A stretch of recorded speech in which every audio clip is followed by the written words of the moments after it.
Oh God, here it comes. Oh, hot, hot, hot, hot. Hot, hot, hot, hot, hot, hot, hot, hot, hot.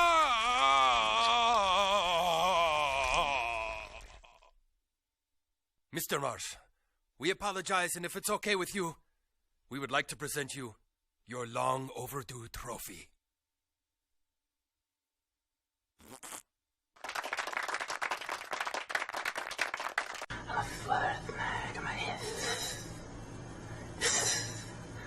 Mag.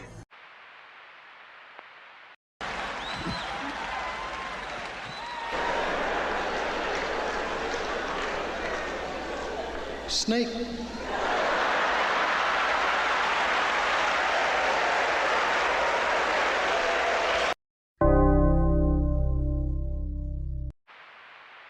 The following program deals with a controversial subject. The theories expressed are not the only possible interpretation. The viewer is invited to make a judgment based on all available information.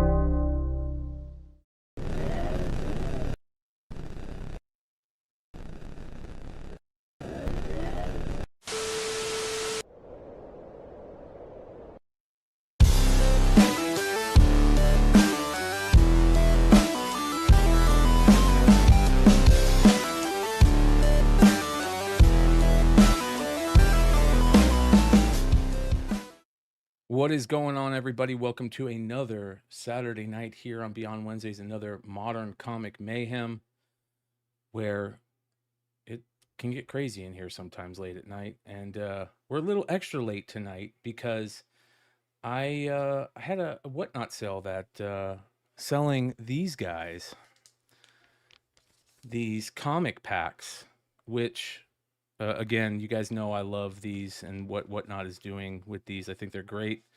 And the quality on these ones was just as good. And shout out to our boy Nimesh Patel for winning this beautiful prismatic. See if I can get the prism to show you. Probably can't see the prism because there's no light source, but absolutely gorgeous prism World War Hulk number 22, first appearance of Thunderbolt Ross as Red Hulk, right? First cover too, I believe, or at least first cover. Beautiful book, and we're giving away this tonight at some point. And all you have to do is just be active in the live chat. So at some point, we're going to give this away to, as long as you're active in the live chat, you got a chance at winning this. So shout out to Nimesh. That's our guy. That's our dude. Longtime supporter of many content creators here in this content YouTube world. All right. That session was enormous for me. I went and scored some new kind buds from our boy Chris at the dispensary, and hold on, you guys. And I dipped into some of the different types that I got, and this was some good Doja. But yeah, we're just chilling tonight. We're gonna go over a big FOC. We've got, what else do we've got? We've got Drama Alert. We're gonna go over StickyGoose EFAP, a StickyGoose video that makes him look just absolutely retarded. I don't understand why this guy is continuing to put out content other than to be laughed at this point. It's that and cringeworthy laughing at. So we'll get into that. Drama Alert. A couple things I wanted to show you guys. I want to give some shout outs right off the bat. I love foreign comics. I've always loved foreign comics ever since meeting Matt Roybal. Shout out to Matt Roybal, one of the earliest foreign comic collectors I know of, and John Z over at Tales from the Flip Side. And there are some recent foreign comic posts that I had to save and had to talk about because they're super cool. And one of them is by our dude MJ from MJ's Comics. And there's this really rare version of Spider-Man #1, the McFarlane Torment book. And it's probably one of the hardest ones to get. You guys know I love collecting the McFarlane Spider-Man #1 homages and all the different variants. I still think the Walmart UPC gold variant is one of the toughest ones to get. And I think that it probably is, top 3 of even including like some of the rare foreign ones, in my opinion, and high grade. But there is a foreign variant that is super rare. And our boy MJ picked one up. Our boy at MJ's Comics picked one up. This is really, really cool. This was a giveaway, I believe, for a video game. He says, this comic, here we have the complete Spider-Man #1 from 1990. This comic was a free with the Spider-Man Amiga game with a print run believed to be around 3,000. Usually they were folded up in the box with the game, but this copy is super clean with no bends. Picked it up a few weeks ago. That from Back to the Toys. This is awesome, and I need to get one of these. It's such a classic cover and super, super rare. For some reason, I don't know why Whatnot is still going in the background. Must be some Whatnot thing going on. I'm seeing myself joining a Whatnot. I don't know if I thought I ended that Whatnot, but maybe it's not ended. Ronnie, what's up, brother? He says, Bryan, I need what you're smoking. You're high as fuck. Yeah. Yes, I am. I am very stoned right now because it's a chill hangout show tonight. So I want to shout out Ronnie real quick for doing something super cool. He gifted 5 memberships, you guys. If you guys really want to support the channel, the best ways to support the channel are free, and that's by subscribing and hitting the like button and just hanging out with us. Being active in the community, in the chat. But if you're able to do it monetarily, the easiest way is by joining or gifting memberships and super chatting. And I have something really cool on the horizon that we're going to do for supporters of Beyond Wednesdays. And I'm going to tease it a little bit right now. It is going to be very rare, and you're only going to be able to get them if you support Beyond Wednesdays. And we're only going to give out either one a month or one a quarter. And it's only going to be for Beyond Wednesday supporters. And it's going to be super cool. We're working on it right now. And yeah, it's going to be very cool. Shout out to Leilani for subbing. Hell yeah, appreciate you. Much love. So shout out to Ronnie for gifting memberships. He gifted members to all these people, these 5 people. So very, very cool, Ronnie. Ronnie's always been a big supporter of Beyond Wednesdays since the beginning. And the reason why I'm talking about this stuff right now, you guys, is because we're 3 years, 3-year anniversary of the channel. So that's super cool. So shout out to all the supporters of the channel. Look at that. Funhouse Comics coming in there with a $4.99 super sticker. Appreciate you, brother. Super dope. Yeah, free weed. Free weed. All right, back to what we were talking about. We're going to definitely talk about that later tonight. All right, back to what we were talking about. So this is super cool, super rare. Well, I thought that was going to be probably one of the rarest books I saw. But check this out. Our boy Neville at Grail Hunter, Neville Grail Hunter, who has a great YouTube show. I think they're called what are they called? The Unprofessionals or something like that. I'm sorry, Neville. I'm stoned and talking about this, but you guys go check him out on YouTube. Follow Neville Grail Hunter on IG. He's out of Australia, I believe. And he talks about a book right here. So he collects a lot of the rare Australian foreign comics. And he talks about a book right here that might be one of the rarest books on the planet. Check this out.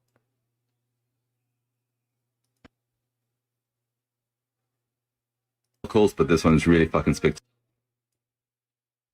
I don't often do video mail calls, but this one's really fucking spectacular, so I really wanted to do that. I know I've always been going on about the foreign comics, and especially the Australian prints of foreign comics. There's one that I've been chasing for years since I got into it. Since I found out about it, to be honest with you, I've sent hundreds of messages to people asking if they've got a copy, asking whether they know they can find a copy. And the one or two people who actually own a copy are the ones who are like, probably going to go die with them. It's not the type of book you sell. And, you know, people say there are ghosts and there are ghost books and there's rare books and there's hard to find books. But then there's books like this that is genuinely, they don't come up for sale. And when you do land one, it is really the pinnacle of a collection, right? So you can tell how stoked he is to have this. You can tell he's super stoked about this. Hold on here. Why does it keep doing that? The Holy Trilogy of Australian comics. So the first one's the Daredevil one. You know about this one. I post mine quite often. Daredevil 1 with a custom cover, dated 1965.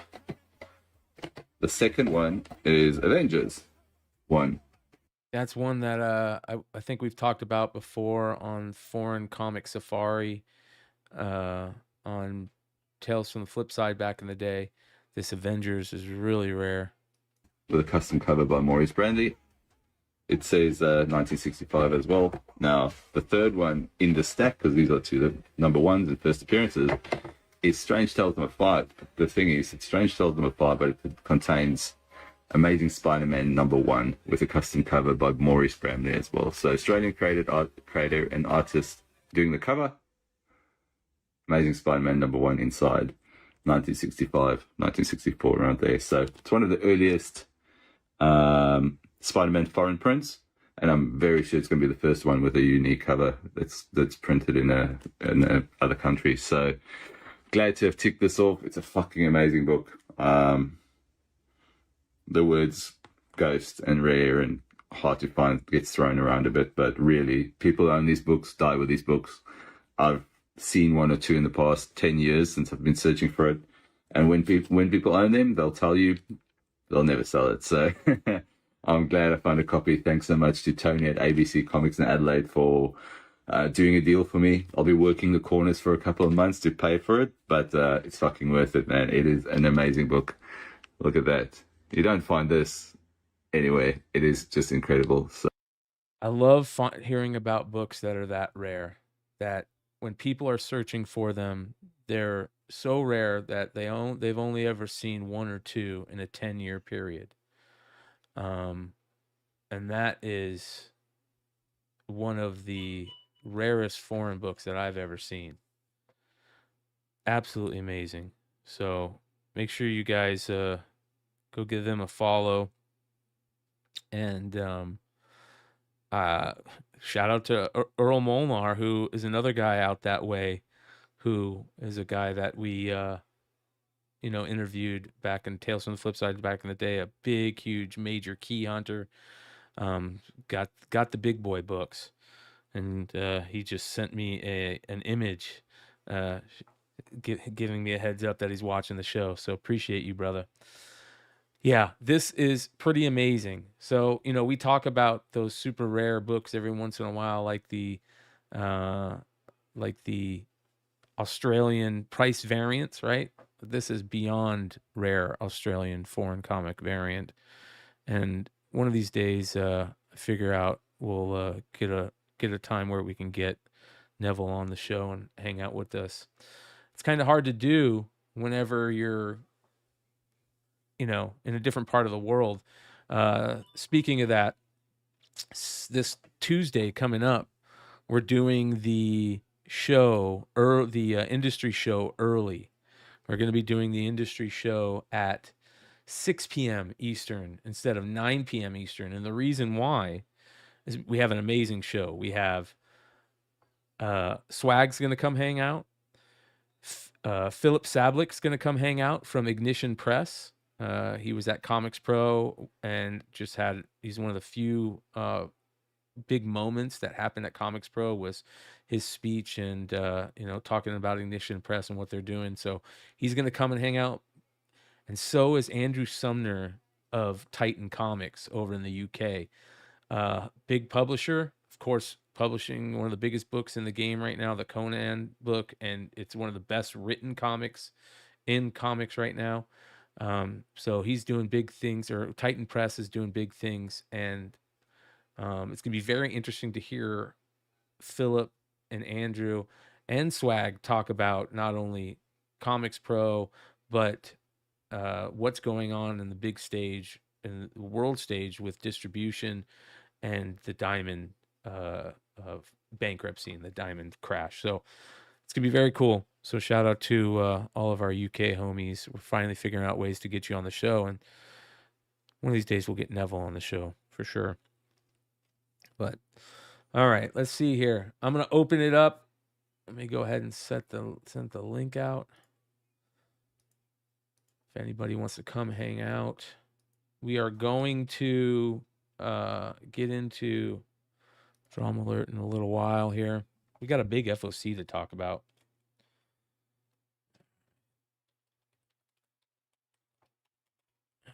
There we go.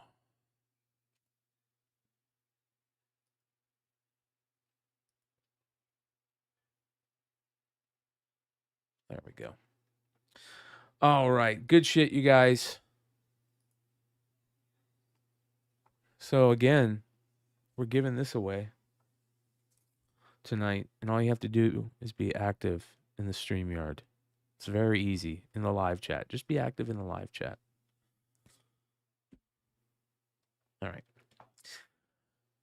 Let's get into this tonight. I want to get into FOC right off the bat, because there are an absolute ton of FOC books this week to talk about. And we're going to just try and run through them before we get into the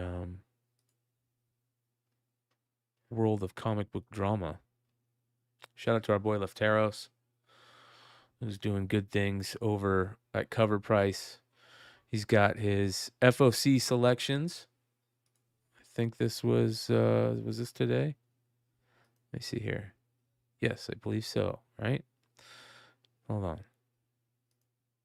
Yes. For the week of March 3rd. Martian Manhunter. They're doing a new Martian Manhunter series for Absolute. You know, I love the Absolute series. I love Absolute Batman. I love Absolute Superman.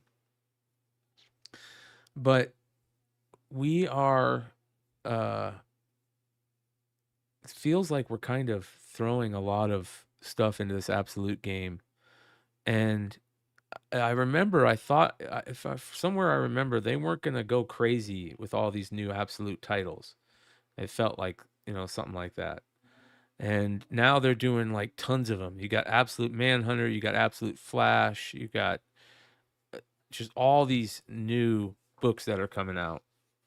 And they're redesigning the characters again, obviously. And I'm not sure if I like the redesign of Absolute Martian Manhunter. I don't think it's that good. Let me go ahead and show you guys this.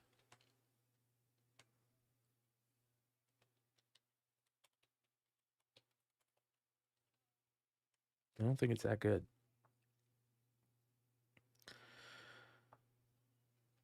Let's see if there's any images for this. Yeah, look at that. What is going on there? It's weird.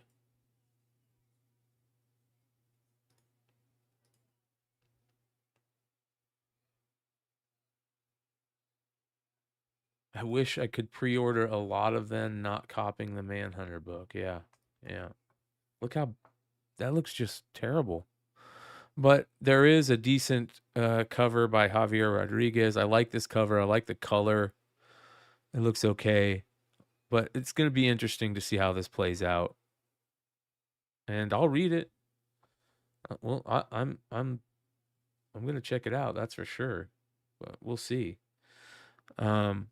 Next we have Batman number 158. This is an awesome glow-in-the-dark variant.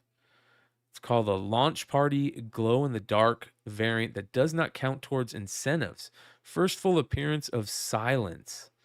Batman number 158. This is going to be a monster. We're getting the new Hush series going on. And this is going to be an absolute monster. Glow in the dark. And you guys can't see it very good because the green is not popping. Let me see if I can give you a better image of this. Hold on here.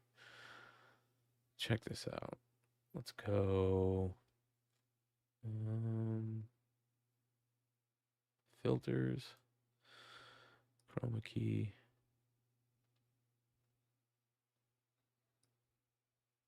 There you go. You get a better image of it right there. It really pops. So, not too shabby.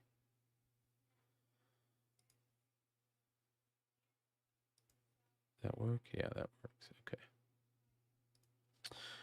Not too shabby right there. Next, we have Daredevil, A Cold Day in Hell, number 1. This is an all-new miniseries about Matt Murdock in the future. So like an old man Murdock, old man Daredevil type storyline. Yeah. That's okay. I'm getting kind of tired of those. But we'll see. Leftero says, we have seen so many books in the last couple of years that have gained aftermarket value on account of a great story. I think this Charles Soule and Steve McNiven miniseries may have that kind of potential. I'll check it out. We'll see. This one's badass. This cover right here is amazing. Andy Kubert, Cobra Commander cover. Just absolutely badass for G.I. Joe Real American Hero number 315. Now, this is a big book. And the reason why is, I'll show you. 315 is also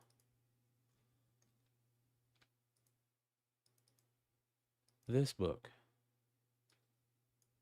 Shout out to Big Clutch and Mark Spears. Mark Spears has got a ton of books on FOC this week.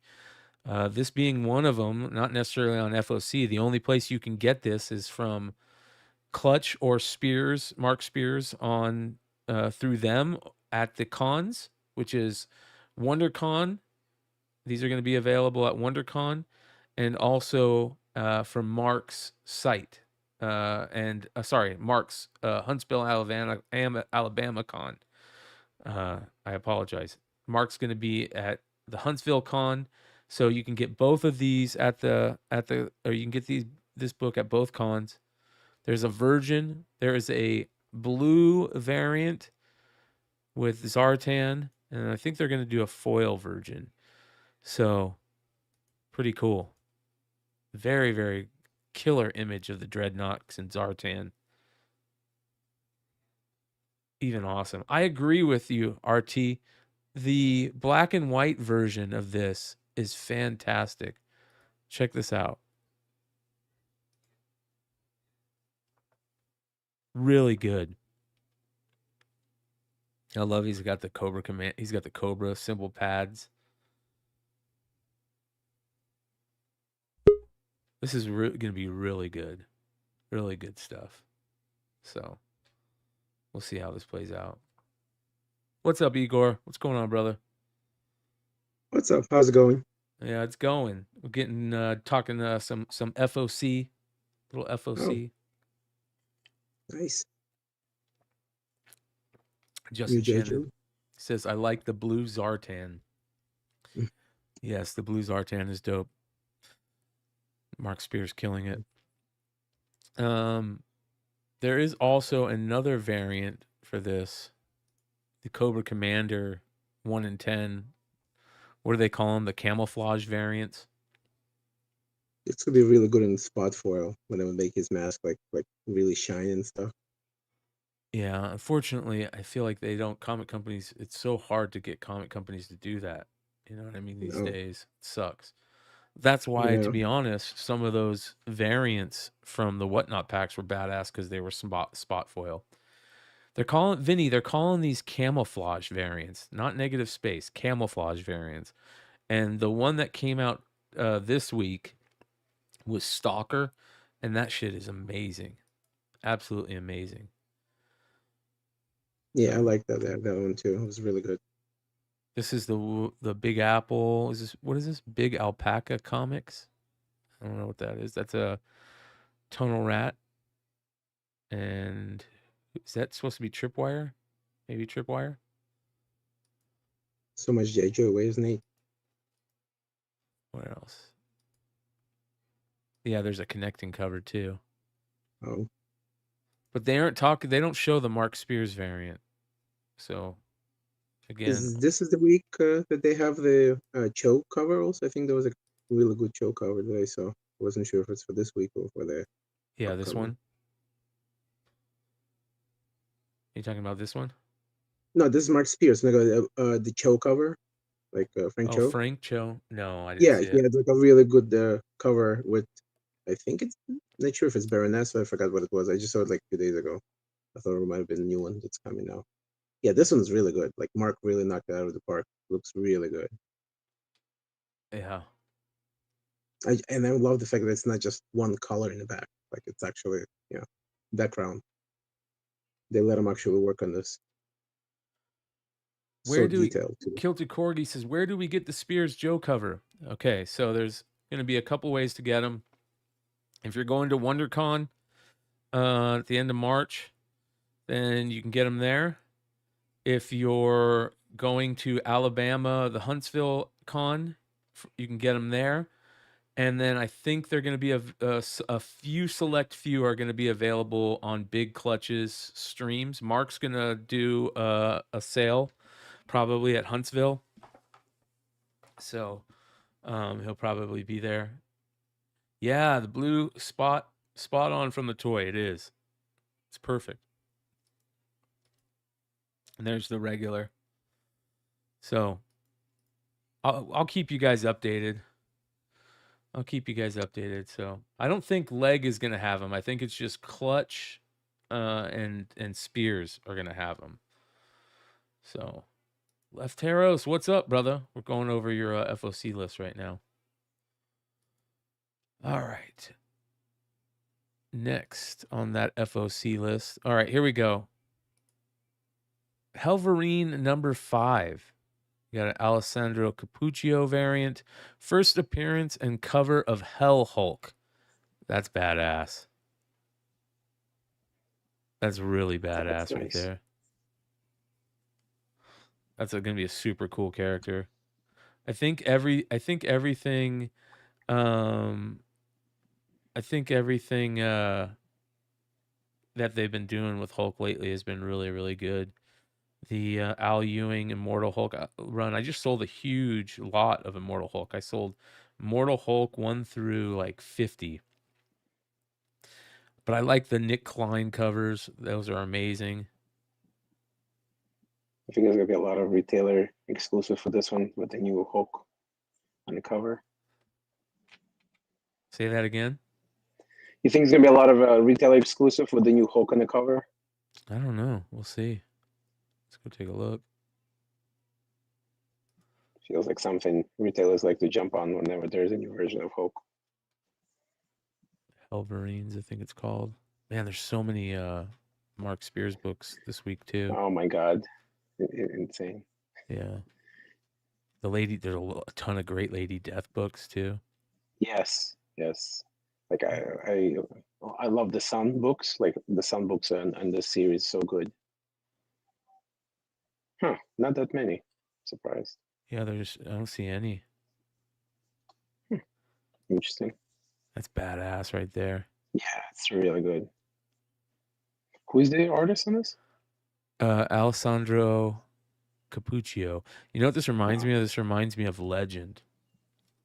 yeah, Tim Curry. it looks awesome. Like the Hulk looks just sick. Did they ever did something like that? Like there hasn't been like a Ghost Rider Hulk or something like that, or anything like that, like Demon Hulk. Can't remember anything like that. Looks really nice. Next we have the Moon Girl and Devil Dinosaur 10th anniversary special. Wow, that's cool. First appearance and cover of Devil Girl and Moon Dino Skrex. Devil Girl Artemisia. Huh? What's going on here? Let's take a look. Both Devil Girl and Moon Dino are new characters. All right. Yeah. I found out the other day that there's a very rare variant for Devil Dinosaur #1, the original. Really? Yeah. Is it an exclusive or con exclusive or retail exclusive? No, the OG Devil Dinosaur #1. Oh. Oh, you mean like price variant or? There is a air variant. I don't even know if Key Collector has it. Yep. Air variant. This top part of it is white instead of blue. Oh. Wow. Yeah. I didn't know that. Yeah. That's cool. So if you guys own a Devil Dinosaur #1, this right here, you can see if you have the air variant. I don't know how rare they are. Air edition, published without blue ink on the top, leaving a white stripe. I think they're so rare that they don't. Maybe they don't sell many. Let's take a look. There's one right there, a 9.8. I wonder if people actually realize it when they have it. Does the CGC notate that? There's one right there. The My Comic Shop 9.8 for $235. It doesn't even say it. Let's see if Yeah, I was gonna say if CGC doesn't notate it, they might even not even know. Yeah, they don't even notate it. Oh wow. They didn't even know about it. That's crazy. That might be a smart pickup. That's gonna be gone soon. Yeah. That's gonna be a smart pickup. Well, need to like how rare is this variant? It's a different variant, but how rare is it? I don't know. Trying to see. Like you know how those spawns have the thing, and I think on the inner cover, those spots that people think it's like a different version. Some people don't really even charge more for them because they're so common. So out of all the copies that are on eBay, I've only seen one of them. I guess people really don't know, and CGC doesn't notate it, so people, I guess, unless they have previous knowledge of it, both parties lose out. Unless you pick it up, then you're winning. Yeah, not a single. There's only one of them on eBay, and it's that 9.8, which is pretty much the same average as the rest of them. Yeah, $235. Yeah, it's a good buy. Let's see. I don't know what 9.8s of that sell for. There's a regular one for $275. So that's a bit smart pickup for anybody out there that's listening. If you buy it, let us know. Yeah, it's a really smart pickup. Anyways, Devil Girl and Dinosaur. So there you go. What up, Mike? What's going on, brother? Hey, how'd your sale go? It went good. We sold some of those packs and other shit. It was good. Did you get rid of that Spider-Man 2099? No, it's still available. So it's the Toy Biz variant. Yeah. So, all right. Next we have Universal Monsters, the Mummy #1. This is the Universal Monsters stuff that Image Skybound is doing. And yeah, it's me, Brad. It's okay. It doesn't look that crazy. Vampirella #1. This is the Perillo cover. Now there are a ton of variants for this. Wow, that's hot. Yeah, a little too many. Yeah, but this Spears cover is fantastic. Oh, really that's like- Spears cover? Yeah. I really like Where the can you get it, Brian? Anywhere. the black version where she has like the red, like black and red costume, and then the whole background is like black and gray. It's like my favorite one, honestly. Why the hell And is 1 in this- 15, which is a really good one too. It's the like hell? red with the really nice background. Like probably two of my favorites from all the versions. Okay, that's Like why. if you can you pull up the 1 in 15 and 1 in 30? Yeah, hold on a second. I gotta check Mhm, something. yeah. Let me see something here. People keep on typing in the whatnot sale, and the whatnot sale should be done. Should be off. Oh. Take a look here.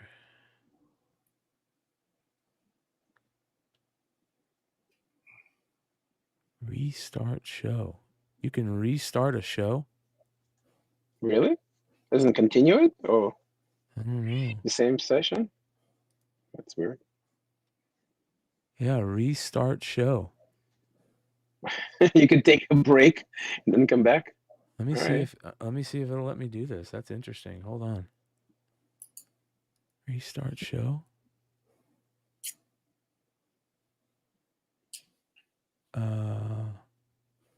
Open show.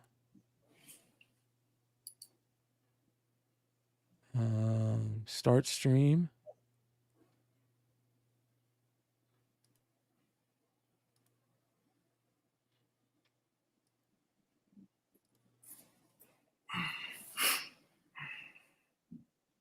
Oh, this is weird. So they added a feature you can continue show from a different time. I don't know. It's pretty weird, man. It's What up, Adam? Hey, Adam. What's up? What's up, Adam? Hey, Igor.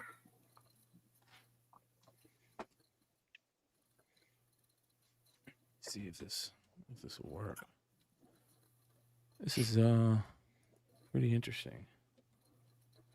We're testing something out, you guys, on the fly. Sweet. Yeah.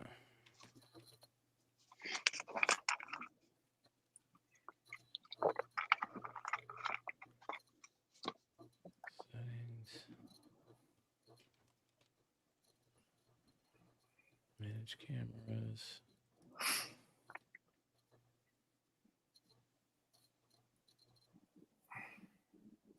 What app is using that?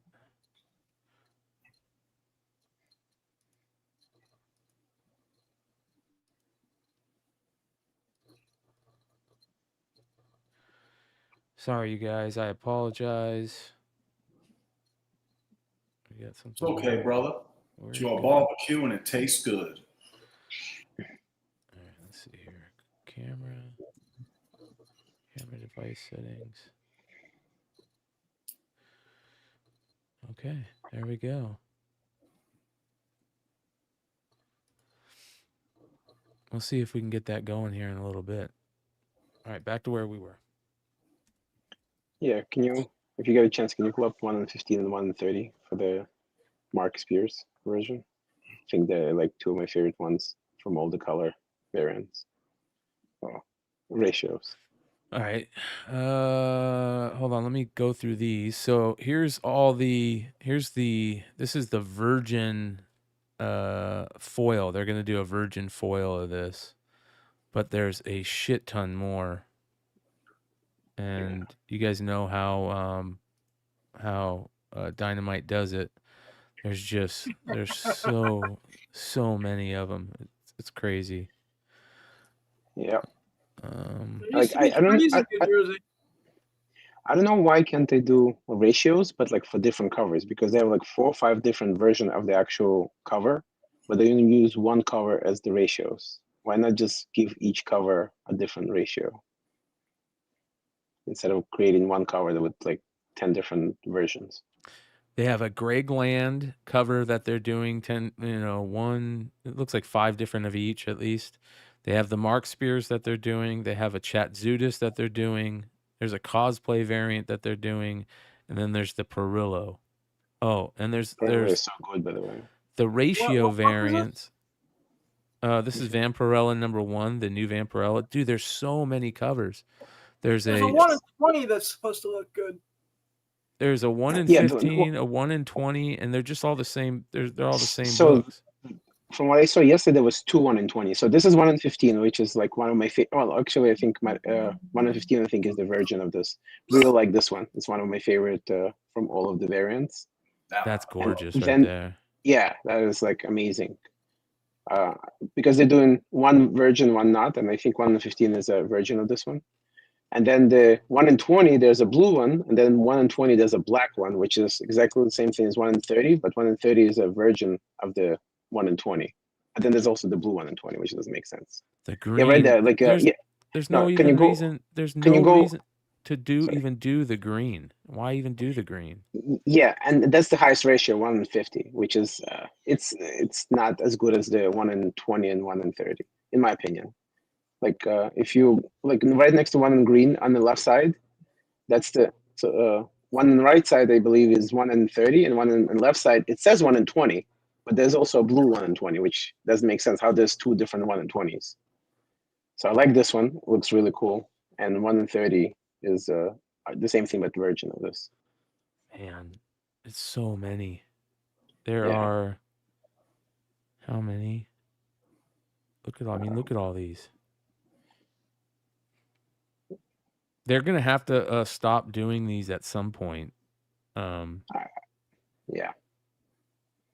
Just because what's going on in the industry, he's gonna have to figure it out. I mean, I know why he does it, and I think a big part of that is he wants to help comic shops get extra books, but also, it's Nick has always been an old school. He's an old school comic guy, and he wants to get as many of volume out there to get it into readers' hands. That's how the comic industry was grown, is getting books in readers' hands. I think the big problem is that the comic buyer has changed drastically. So, Yes. it's And the art is stunning. Just like you don't need 10 versions of the same art. Just no reason to have that many versions of the same art. yeah, too many. This is a great cover right here, the Jose Gonzalez homage Yes. by so Cedric good. Pouliot. The only problem is it's 616 Comics. Yep. That was the exact same thing I was gonna say.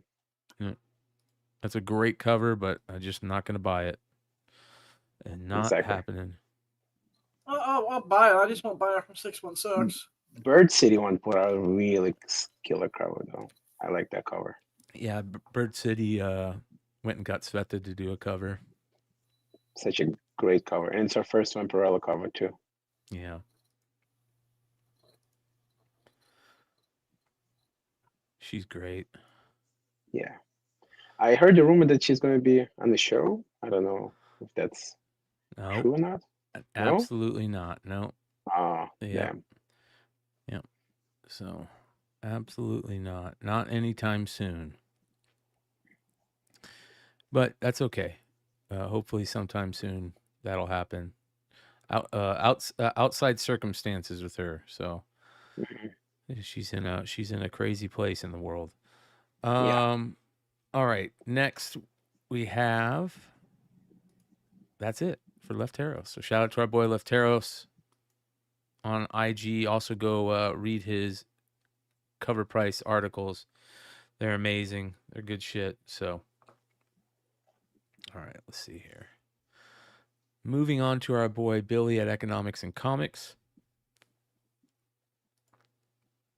He's got his FOC pre-order bundle page, which I love.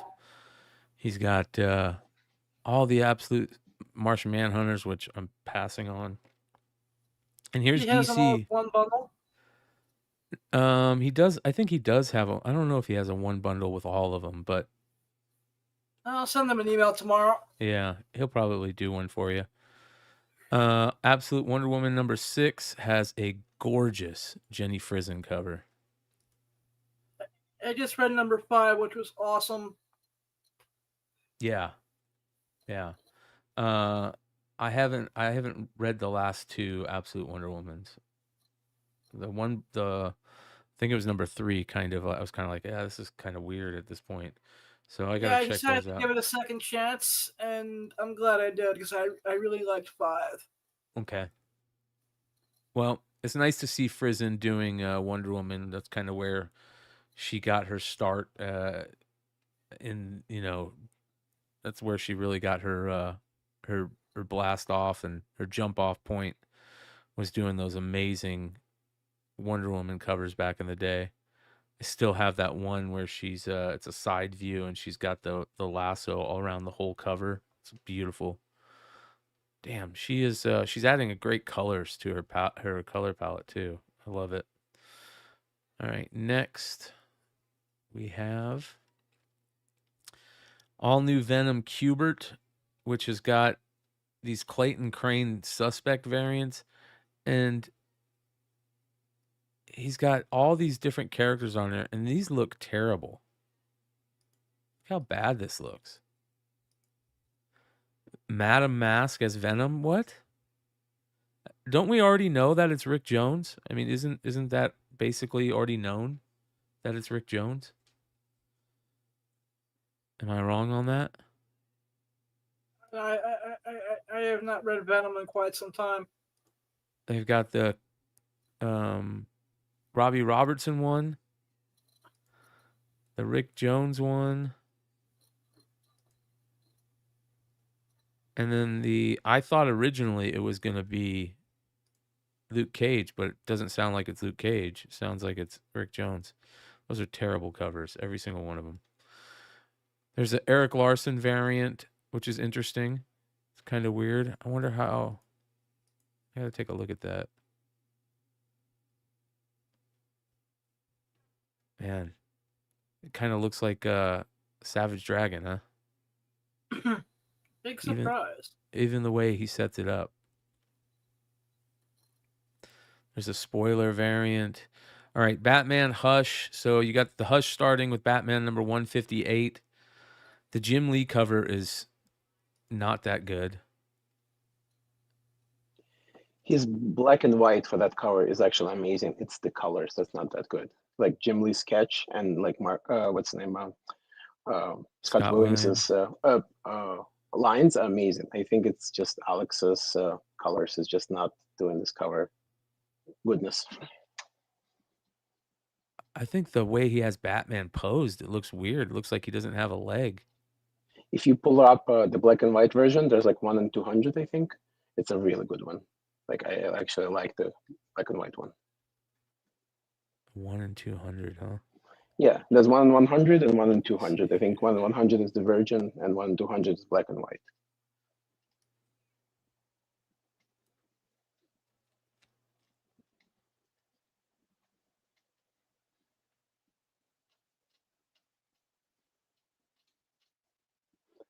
If you don't find it here, you can go to Scott Williams' website. There it is. There's an Ashcan preview variant and a Comics Pro Ashcan. Let me see if there's a Comics Pro Ashcan.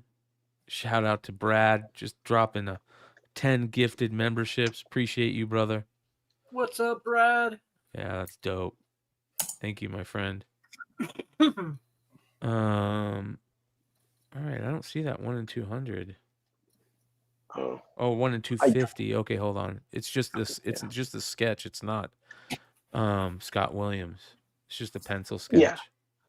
Well, yes. So it's Jim Lee usually does the sketch, and Scott Williams does the lining, like makes it more like I guess lines versus pencil, and that's usually their best. Like when they working together, it makes usually the best Jim Lee covers. But the colors is all. So this is This is all. Are you saying that Scott Williams worked on this cover right here with them? Yes. Yes. Right now they're all in the same team because they used to work together on Old Batman together. And before he would do. Why does Scott Williams work on the pencil sketch?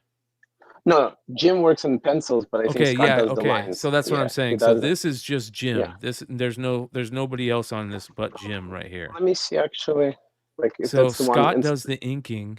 Scott William does the inking, and then Alex Sinclair does the coloring. Does their colors. Yeah. So Oh, this is just okay. a this is just a pencil sketch right here. Yeah, you're right.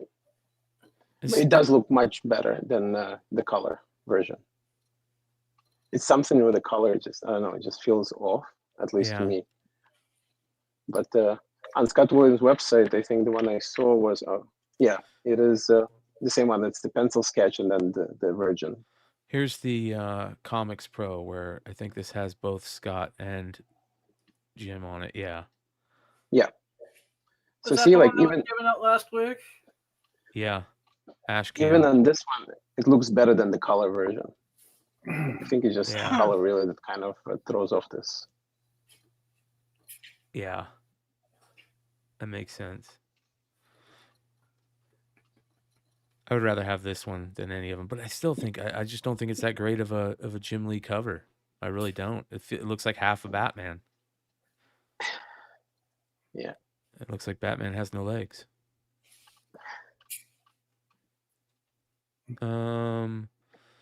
First appearance of Silence, so that'll be a big one. I don't know if which one I'd get out of these. I'd probably get the glow in the dark. I think the glow in the dark one is the coolest. Really, by far. So shout out to Lefteros for picking that one first. There is a 1 in 50 that isn't that good by Cinnamon DeMeo. The Bermejo is actually pretty good.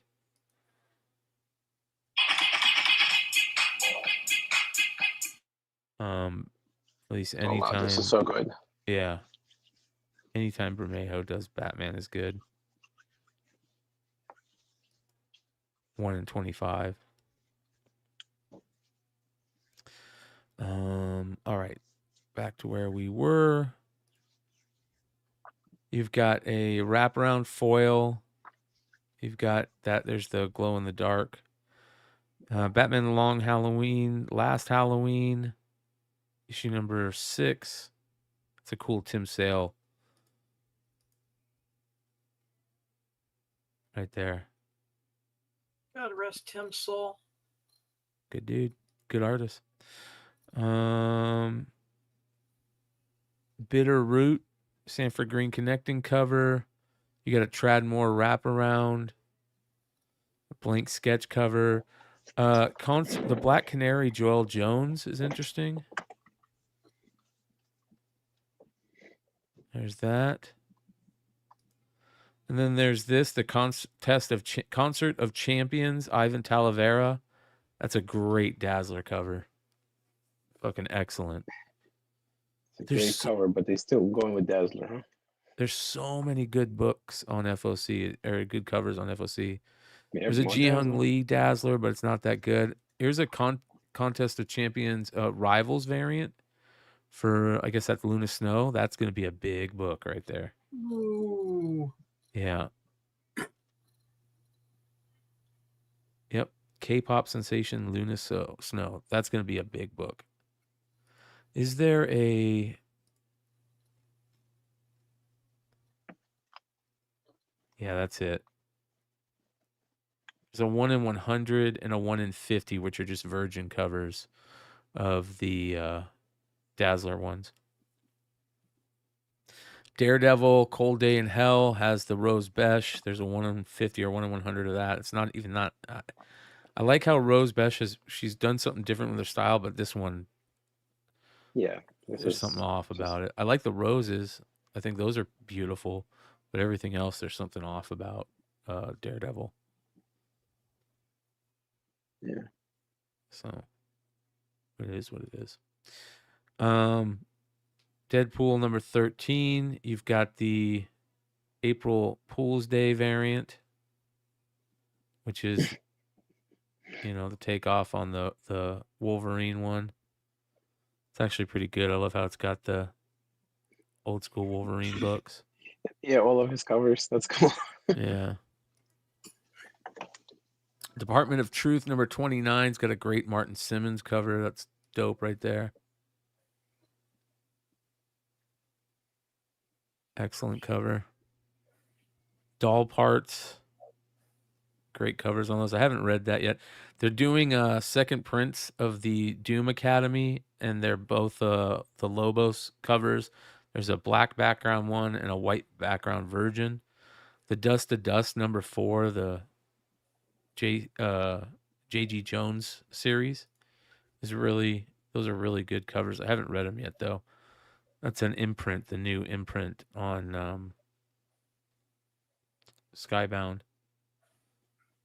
What's that called? Let me see here. There we go. Here's the 1 in 15 for it. The variants are usually kind of good. That one's a little off though.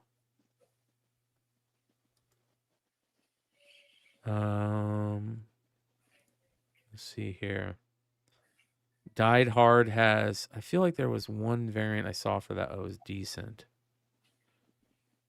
That's from Keen Spot. Let's see here. Maybe not. Probably wrong. Yeah, I'm wrong. They're reprinting. They're doing a facsimile to Fantastic Four #4 with the Namor, their Submariner Namor issue. And there is a variant for that, of course. Yeah. But it's actually pretty good. It's Phil Noto. I don't think that's terrible. That's actually a pretty good cover. Yeah. Namor's just a cool character. You got Feral #11. Nice. There is a Tone Rodriguez acetate variant. So this is a 1 in 50. That could be a big book. You guys know the story about them doing the acetate cover the month before, a couple months before the C2E2 acetate gate. So this could be something very interesting.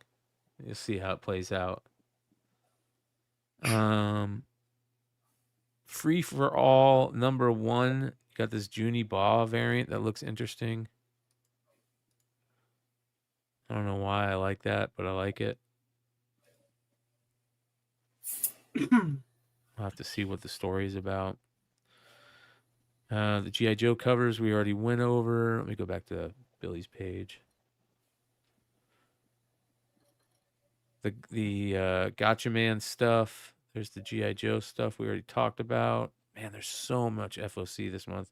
All right, this Hulk vs. Godzilla cover is really good. The fight cover. It's like a fight poster. Yeah, it looks Nice. cool poster. Yeah. So that's pretty good.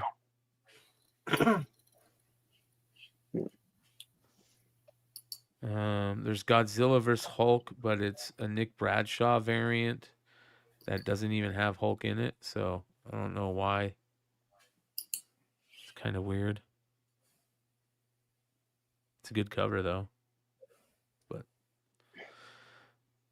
there's a lot of variants for that. Holy cow. Wow. Yeah. Yeah, it's like a shit ton. Torrin Clark, Green Arrow.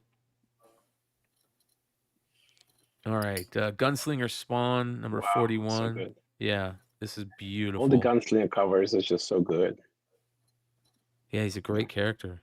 Just a great designed character. Everything about him. Yeah. Have you guys seen that Fallout show yet?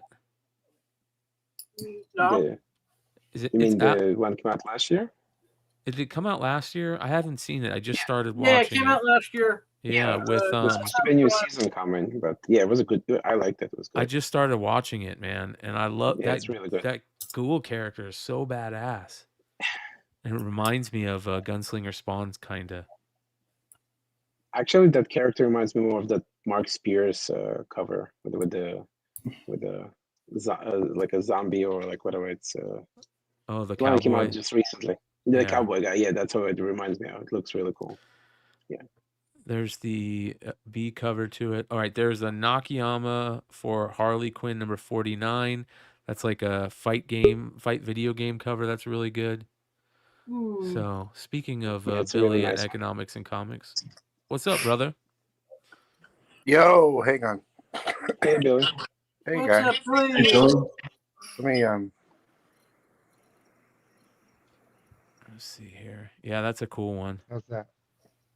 You're good, brother. Okay. I missed. Did I miss the drama alert? I think I did. No, not Nope. yet. Oh, No. good. Good. I'm here with all the. I'm here with all the other deplorables waiting for it. Yes.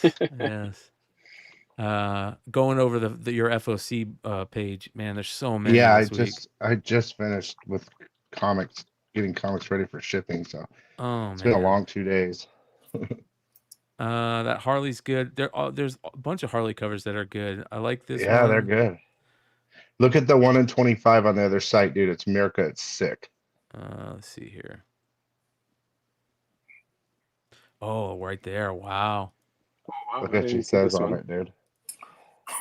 Oopsie, this is not going to be a 9.8. That's going to be a big book. That's think so. cool. Wow. That's going to be a big book.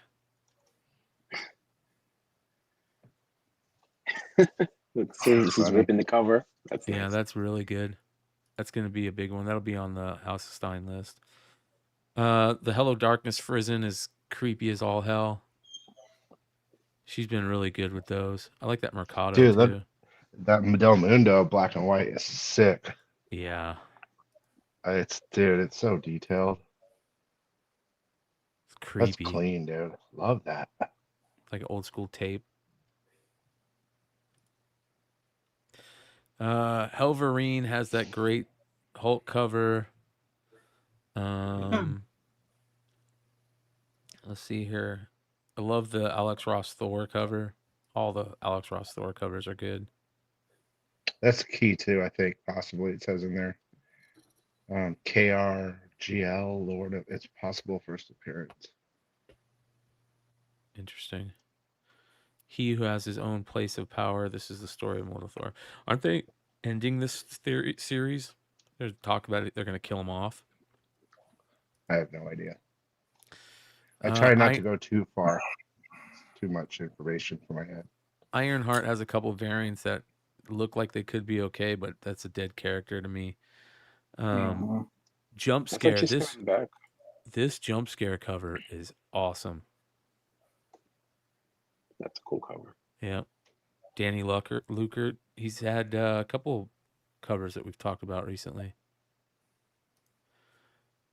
All right. Let's continue. You get the Zerdy Justice League. All right, Mark Spears. Dude, there's so many Mark Spears covers this week. It's unreal. He's got like a couple DC variants. He's got a 1 in 25, I think, too. Love this. Here's another great Frizzen Wonder Woman. Yeah, there's some good covers for that. Kill Train. Lucky Devils. Oh, here you go. Here's the book, right? Marvel Rivals, number That's 1. gonna be a big book. That's a good cover right there. Yeah. All right, That's so I'm amazing. FOC this week. Yep. All right. It's a $6.99 book too, but it's gonna be. It's gonna do monsters because it also has a skin for Jeff the Land Shark. You're gonna get with the book, I believe. Really? Yeah, I didn't know that. Yeah. That's gonna be huge. Yeah. So she said. Yep. There's a 1 in 100 of it of the old school Momoko. Yeah, I really like the cover. I wish they didn't reuse it, but a really good cover. Oh, look what I got, dude. Hold on. Oh, wow. I forgot I got this. Wow. Oh, nice. I know it's a 9.2, but I'm gonna crack it. I got a really good deal on it. Not bad. Classic That's the Adam last, Hughes. last issue. Kind of rare. Yeah, that Adam Warren cover is the best one. Here's the main cover. It's okay. It's not bad. It's the Nettie's cover, but man, that Adam Warren cover is awesome. It's got all the characters with their. It looks like they're. Yeah, it's got all the characters. That's dope. That's gonna be a big book. All right, here we go. What else do we got here? Metamorpho.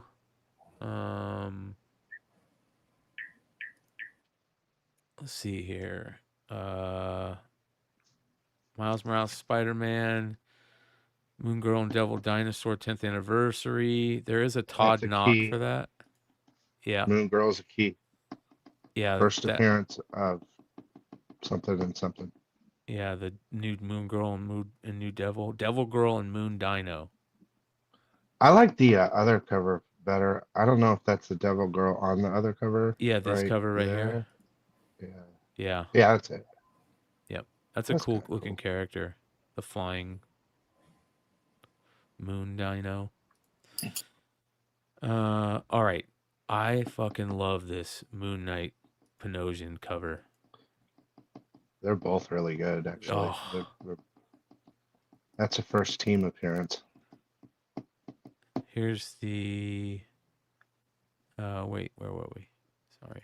Yeah, this one's really good too.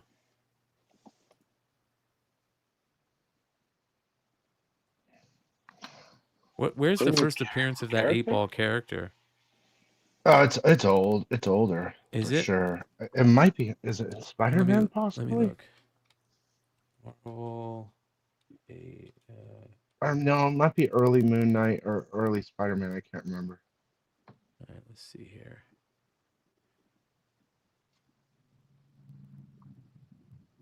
Yeah, right here. Jeff Hagee. So first appearance. Let's see where his first appearance is.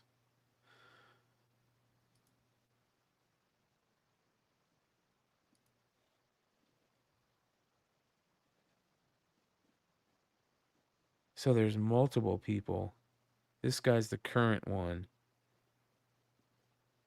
Hobgoblin of Earth 616. Superior Spider-Man 26 is the first appearance of that character. I was right, Spider-Man. Well, I was halfway right.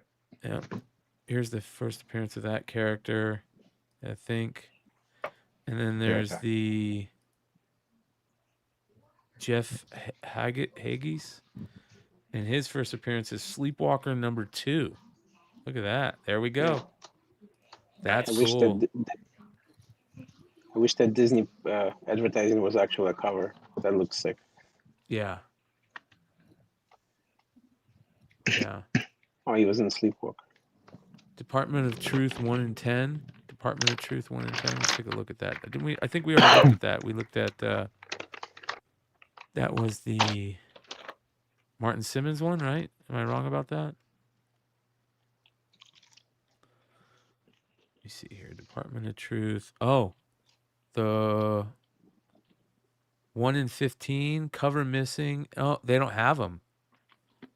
Riley Rossmo variant. Department of Truth. Riley Rossmo variant. Let's look that up.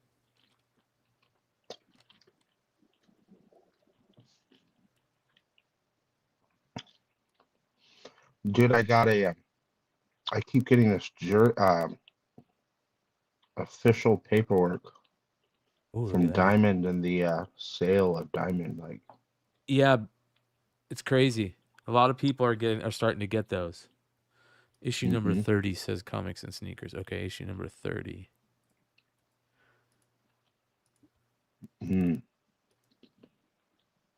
Oh wow.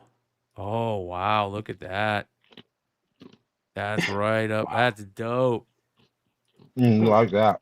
Little alien. Hell yeah. This is 1 in 25? This is the 1 in 10. Ryan Quackenbush. Yeah.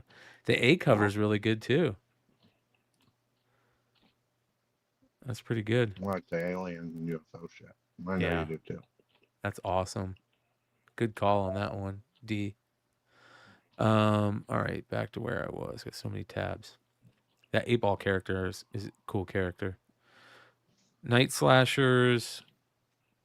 Polis. Okay, Power Girl. You got this. I don't like this cover. There's something about it. I don't think it's bad. She's just more. It's not bad. Yeah, it's not bad. She's maybe it's her arms or her arms short. There's something about it that I don't know. He's just not that good looking. Yeah. He's missing a little bit of a hip. Yeah. Not enough hip. The Psylocke. I like the Psylocke. Did you go over the Batman Gold cover? Yeah.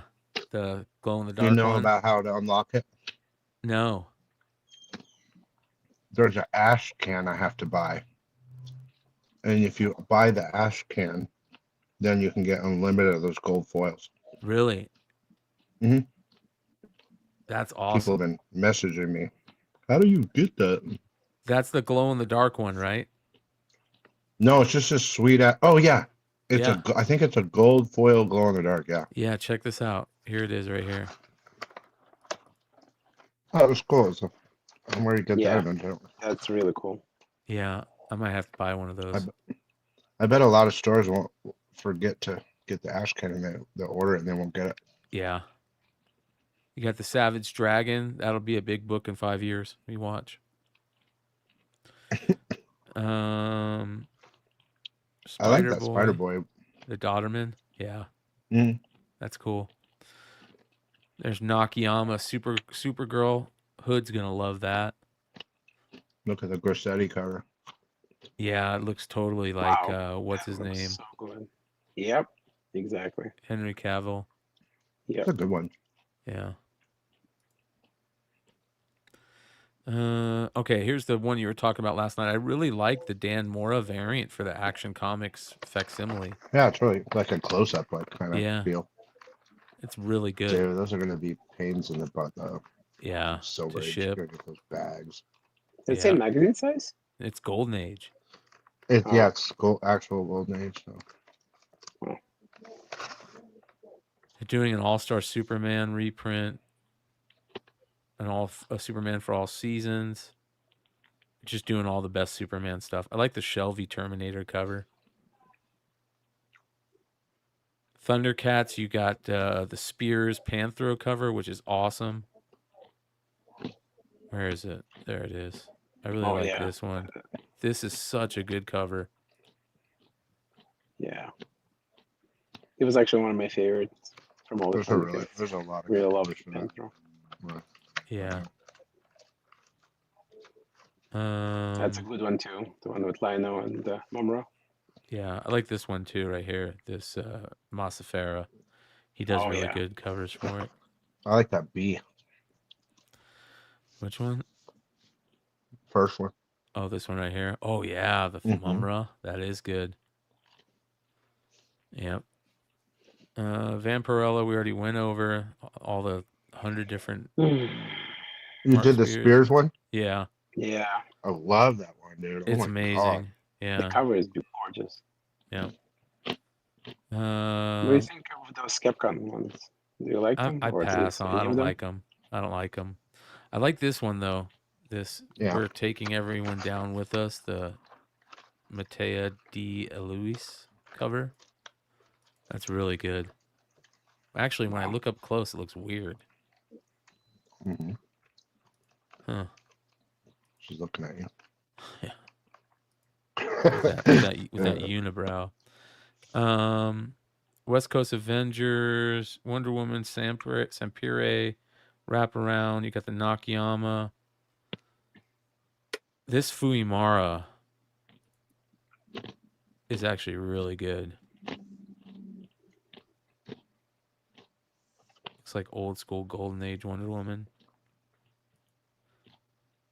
There's the cap. Oh, this April Fool's Day variant. That's pretty good. The Marvel value stamps. That's going to sell.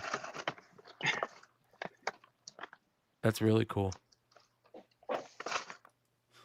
Value stamp collectors. Oh, look at that. That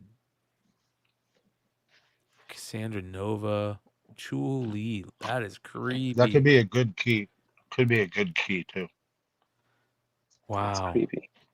Yeah. That is very creepy.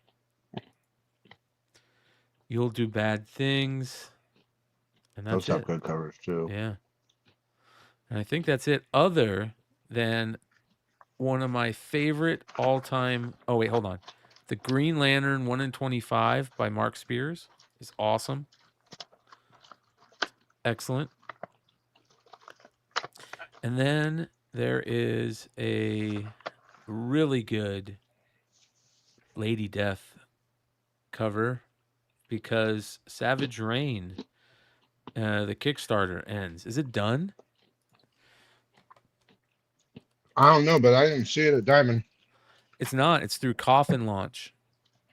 Savage Rain. Yep. Let's see here. There's a really good Elias cover, I think, for that one. Really, really good one. It's got 5 days left. But look at these covers, you guys. Check this out.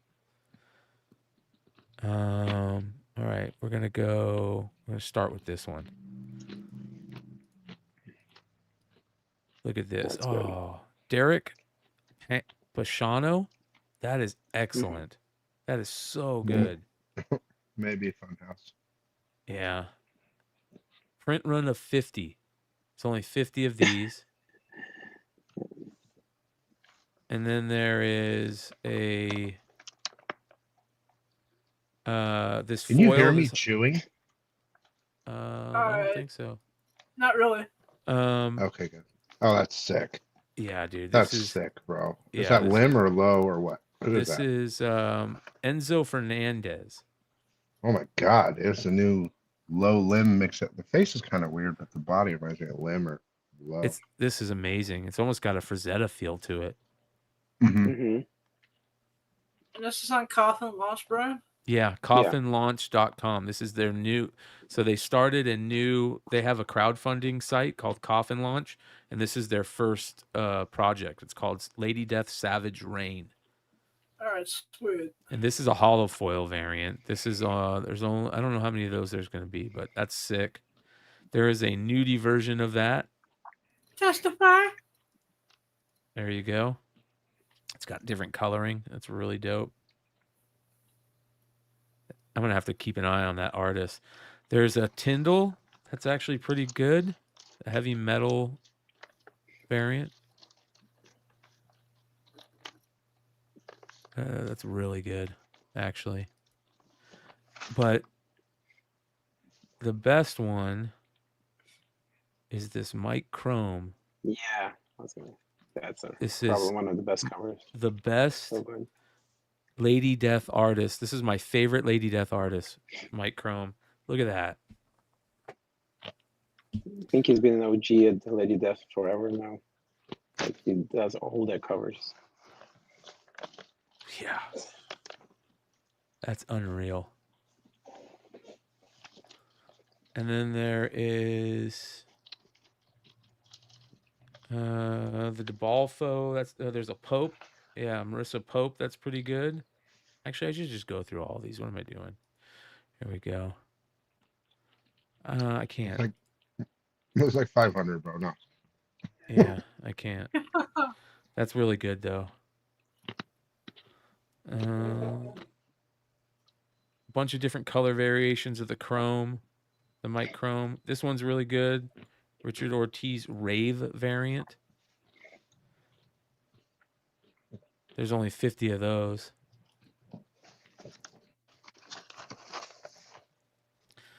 Let's see here. This one right here, like the sun cover, is really good too. I like it. Yeah. Is that Sun K or what? Yep. Yeah.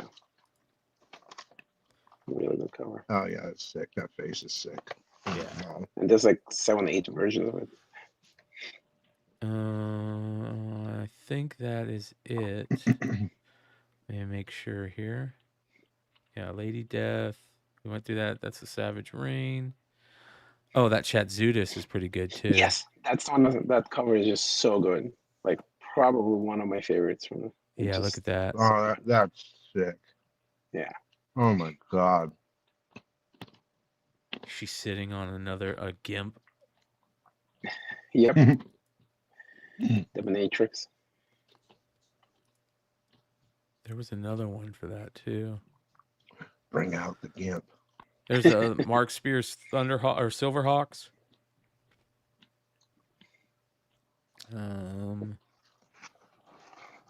Let's see here. There's the Space Quest stuff. Mark Spears That got cover. Didn't that get pushed? Did it get pushed? I think so. Okay. Well, I think that's it. I think for the most part, unless there's something that I'm missing. Yeah. That's it. Not too shabby for a Yay. yeah, an FOC, a huge FOC, bro. Yeah, it's pretty ridiculous. Yeah. It's beyond crazy. All right.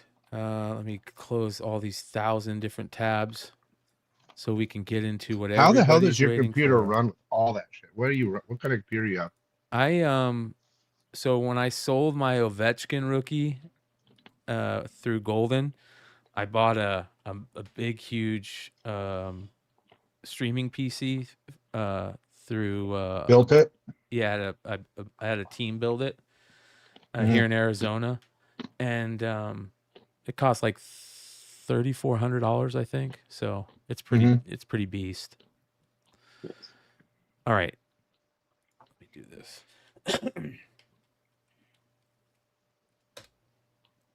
Let's get into it. I got at you, McClay. I hope this makes your comic book drama, because these dudes, goofy ass dudes. Into the news. Into the into the But let's get down to business. All right, ladies and gentlemen, it is time for our weekly check-in on the Goose. The Goose is loose.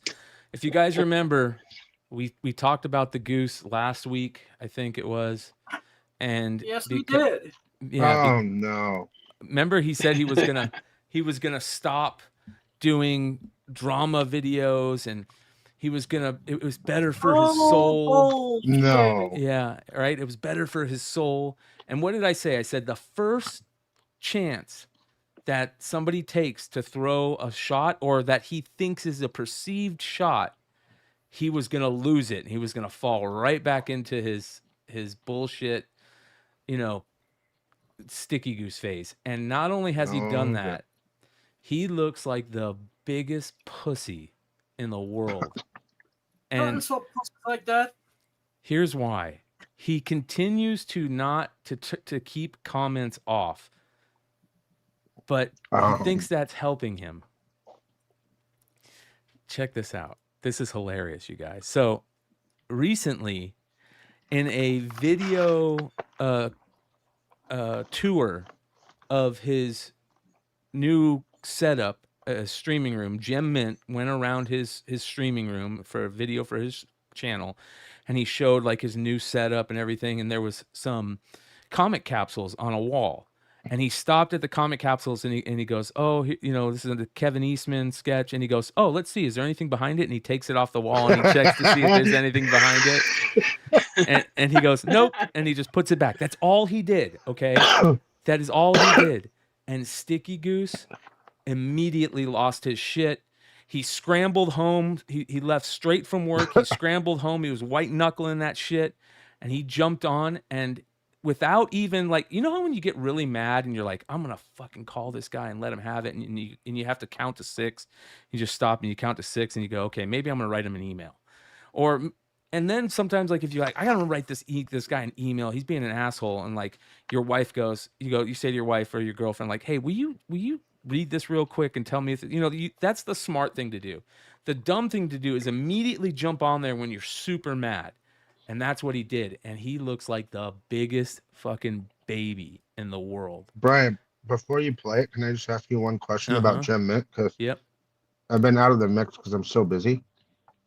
I know him and Tom they split, but is Gem Mint doing Sideshow again and stuff like that? Statues? Yeah, he's back to doing statues. He does this. I don't know if he's still doing it on a regular basis, but he does this morning show with his wife, and it's really good. Yeah. He's kind of changed his content, and it's been really good, and I respect him for that.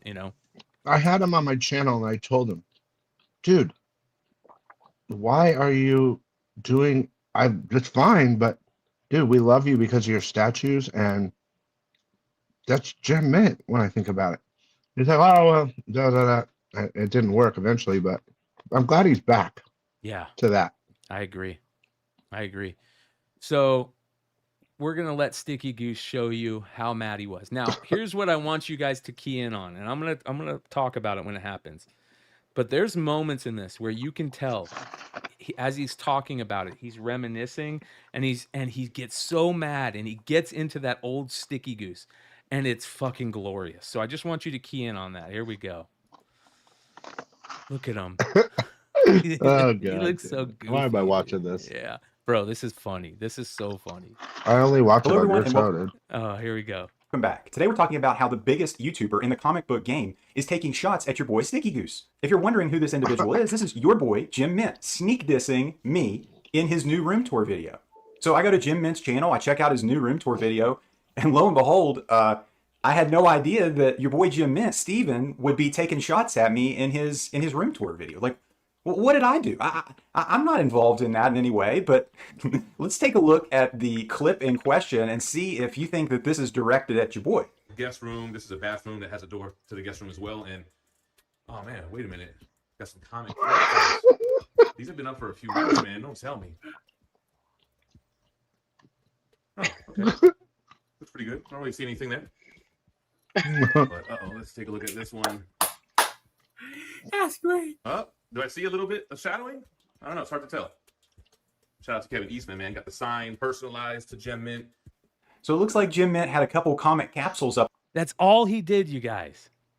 But he did do it. He did do it, but I don't think it was like a bad shot. It wasn't like he was, It was for calling fun. him a pussy or anything. It was just, it's like, come on, dude. And if you're a content creator and you make a video where you complain and you cry about your wall, and the way he was such a pussy about it, you're gonna have people make jokes at you, okay? But anyways, here we go. Up on his wall, pretty nice, right? And he decides to take a little sneak this, take a little pot shots at your boy without saying my name or saying what the situation was. A couple people in the comments realized what this was. And lo and behold, behind one of the capsules on his wall, there was the outline of the staining that was created from mine. I didn't see that. I don't know. Let's take a look. Let's see if that's actually there.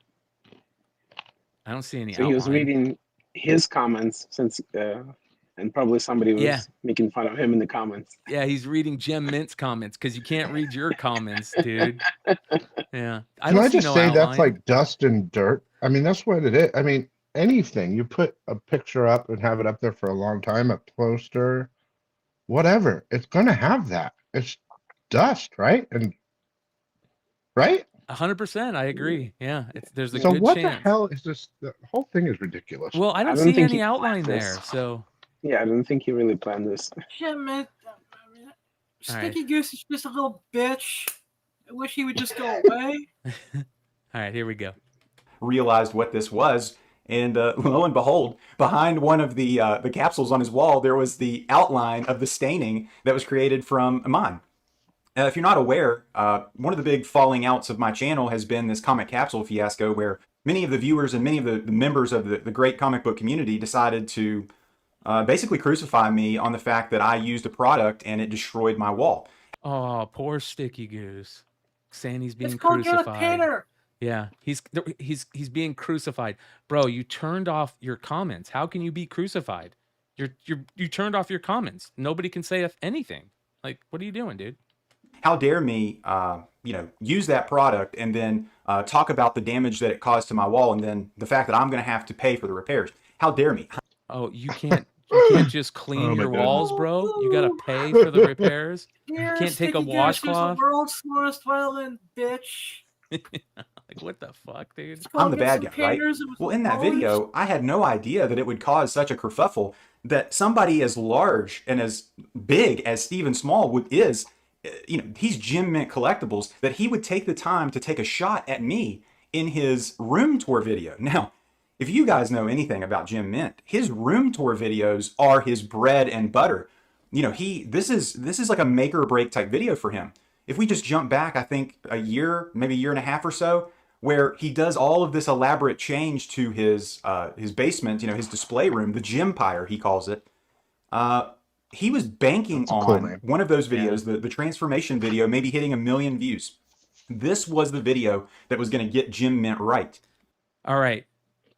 That's 2 years ago. Mistake number one, douchebag. Like, view shaming and sub shaming is so cheesy. It is so cheesy. It makes you look like the biggest punk. It's dumb. And I can't figure you out in this video. Half the time you're making fun of him because you're calling him the biggest YouTuber. The other half the time you're making fun of him because he's doesn't have the most views, but then you're calling him the biggest YouTuber. Like you gotta pick a side on this, bro. This was the video that was going to allow him to pay for his $5,000 a month mortgage and get him back in a situation where he needed to be. You know, he had the iced out piece.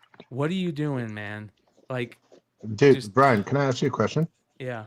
Dude, I'm getting like nothing here, but dude, I'm listening to Goose and I'm looking at his face. Dude, he looks and sounds like JD Vance. He kinda I shit does. you not. Put a suit on him, dude, and take his hat off. Yeah, give him some hair, take his hat off. Yeah, kinda. All of a sudden, I didn't even realize it till right now. I was like, "That's JD Vance, dude." Jesus. What's that book called? You know, he was. What book? Yeah. White boy. Yeah. White trash. I don't know what it's called.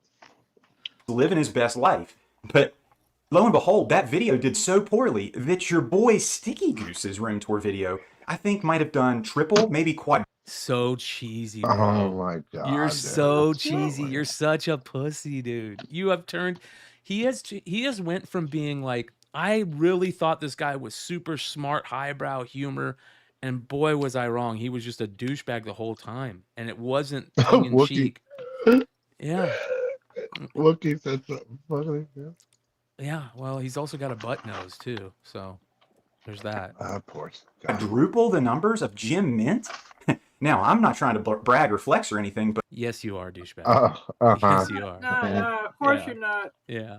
But wait, yes, I am. Jim Mint's Gympire completely imploded on him to the point where when he went down into his basement and looked at his iced out piece and his blue floor, he felt nothing but pain and anguish because. Then why are you, if he's such a low hanging fruit now, why do you care? Like he's going off right now, dude. Those numbers didn't hit what he wanted. Look how mad he is too when he's doing it. You can tell that he is angry. Now, I didn't want to bring any of this up. I didn't want to take any more shots at your boy or any other comic book YouTube members. But when you take shots at me, especially lowly old 14,000 subscriber me. Didn't he just take a year attacking every other channel and now it's. What is going on, dude? He's a sociopath. Excuse me, guys. If memory serves me correct, didn't he attempt to do a roast, which absolutely positively sucked monkey balls on everybody? Yeah, it wasn't terrible, but some of them were good. I've seen a few funny moments. Yeah. And big 165,000 subscriber Jim Mint, that's kind of shooting down. You know what I mean? Like you don't shoot down. Look how mad he is. Look how mad he is. You don't shoot down. You're right. Watch this. His face is changing. He's so mad. He gets so mad. At me, especially lowly old 14,000 subscriber me and big 165,000 subscriber Jim Mint, that's kind of shooting down. You know what I mean? Like you don't shoot down. You shoot up. But there's nobody above Jim Mint. He's so big that he would take a shot at me. So he's so mad, dude. He's so mad. Dude, how many subs does Jim have? 200,000? Yeah, close. 150. I mean, that's big. But, I mean, again, we have these conversations all the time. Variant Comics Displaying, they got 2-3 million subs. That's big. Yeah. For a comic channel. So this is a good point by Figure Drawing. So when Sticky Goose originally did that MJ Comics video, he talked about hoping so much that he's going to become friends with Gem Mint because he thinks Gem Mint is the best streamer. So you guys got to remember, he is so mad right now because the person that he wanted to be Robin to so bad turned him down and betrayed him by making a joke during the Comic Tom interview. So let's continue. With his 24,000 view room tour video that he could not wait to post, by the way, in 2025, he needed that video bad. He posts it and it comes out to a humdrum affair. Wow, sneak dissing me and then having a 20,000 view room tour video. Wow, how the mighty have fallen. So mad, bro. Also, bro, for anyone to say that they're counting on a YouTube video to make them so much money that they can pay for shit, dude. I have some shorts I had a short that hit 1 million views or something like that. And you know how much? $100. I know it was a short.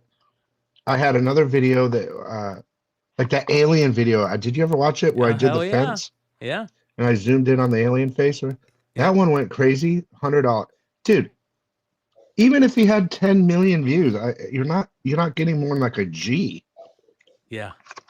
This is crazy. You know, dude. it's really hard to make him to say that he's counting on a video to save his ass. That's stupid.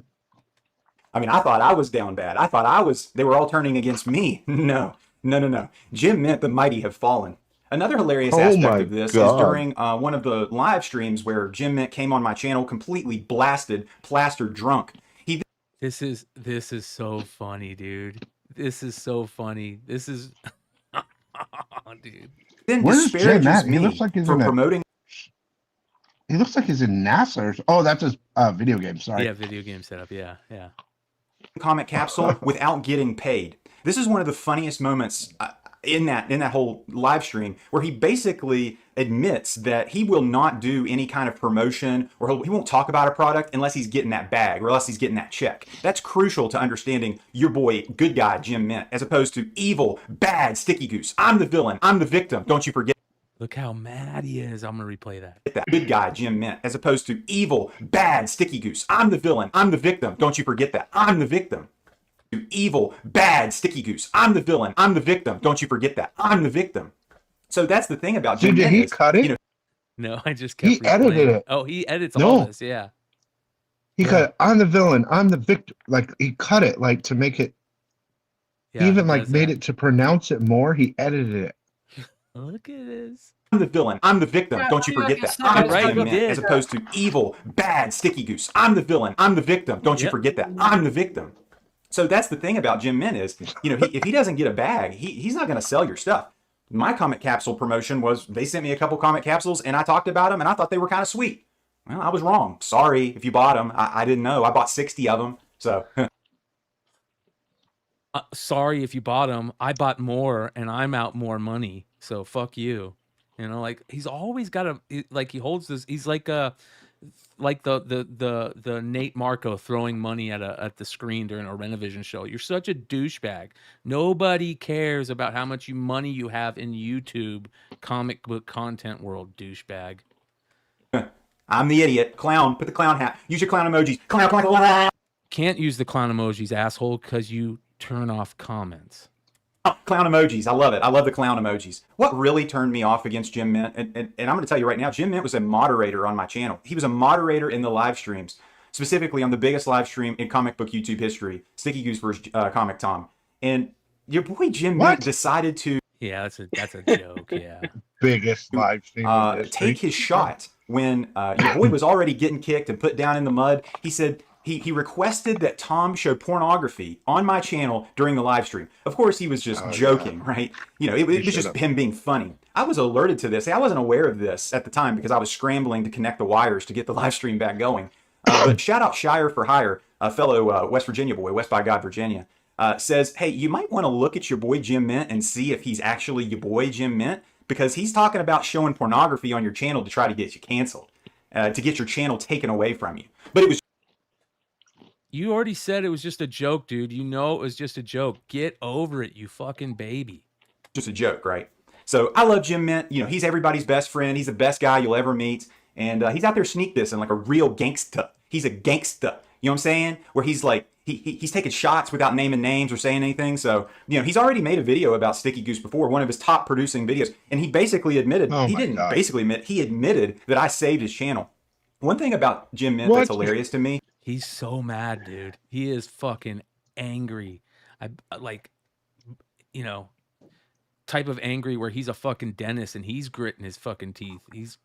He has a type of I don't know what it's called, but like a psychological. You could, if a psychologist could profile what he has, I can't. But where he's like God mode, like he did everything for everyone else. It's all because of him. Yeah. He's this. He most views, the best. You know, he's got that. Whatever. I'll tell you what it is. Black Spiders hit it on the head. He's got drama queen syndrome is what he's got. Nice. Perfect for this segment. Was he completely transformed his image, even his body, his hair. And then once he realized that people were turning... Dude, you're talking about how he looks? Are you really that mad that you're complaining about how him gaining some weight and cutting and shaving his head? You sound like the biggest bitch in the world, bro. I'm gonna replay Is he that. about to body sham him? Yeah, what is he Didn't he lose weight first too? Yeah, He lost a lot of weight. And people are like, dude, you need to you're unhealthy. Oh, bro. Like, bro, you're lost. I told him, I remember telling him, dude, you lost. I sent a text or in the chat, bro, you look great, but you got to eat something.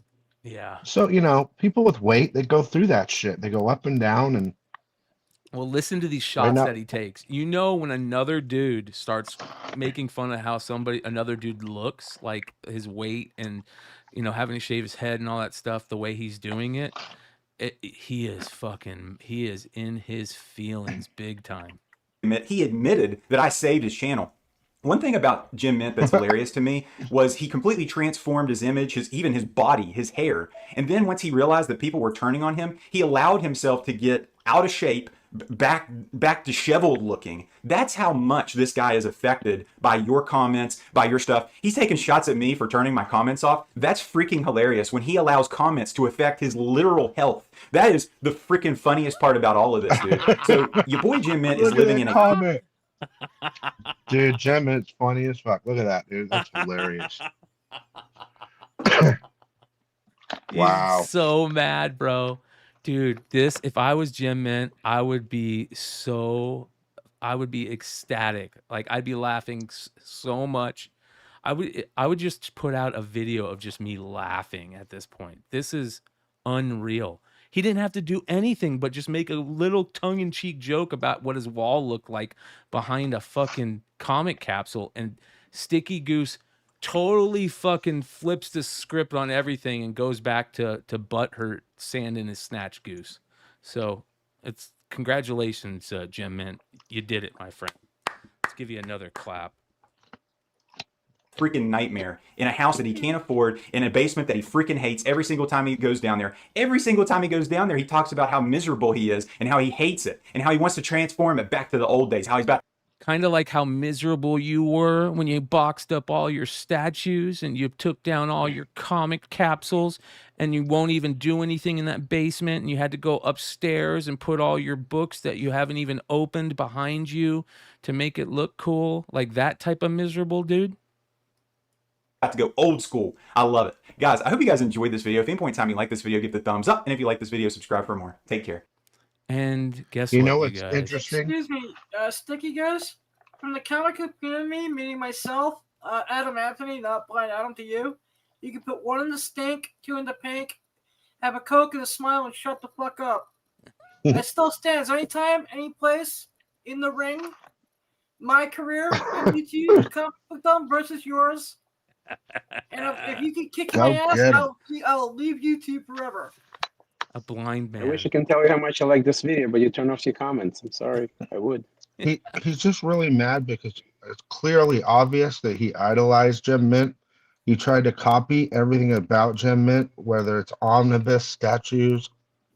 He tried to incorporate it when he was creating his channel to kind of mirror Jim Mint.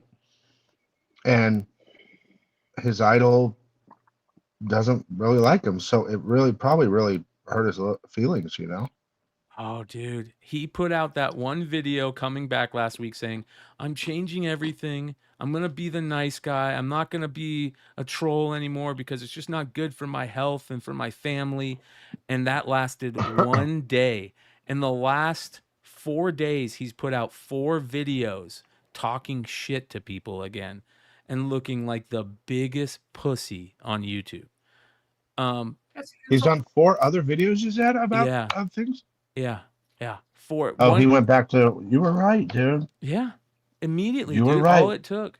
And here's the funny thing about this. So one of my friends thinks that, and I understand why he thinks this way, but he's like, and a lot of you guys think this way also. So that Sticky Goose is this super smart guy, and this is all a play. He's doing this as some type of game that he's playing and trying to show how smart him and his wife are and all this stuff. And part of me would believe that, but he gets too butthurt. He gets so mad that throws that out the window, right?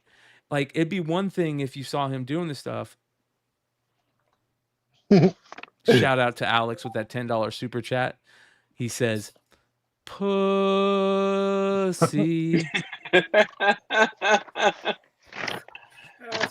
So. Oh, someone said I said last week maybe it'll change. Hey, like I said, last week I said to everybody, I don't know what it is, but I'm very optimistic this week. I'm usually pessimistic. I said that live. Yep. So let's go back. I'll be pessimistic again for you guys, okay? Dude, he is such a pussy. It is I like the unreal. optimistic Billy, though. It's only going to get worse, guys. There you go. Yeah, it's ridiculous. All right, let's move on. I want to talk about something very interesting. We've talked about this happening before, but I put this in the drama section just because it makes me wonder if people are hiding things this way and then they just don't go back and buy them.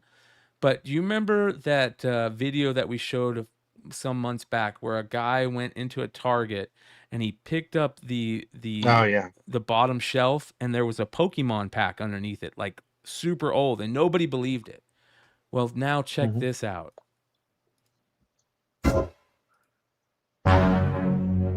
Look at all of these.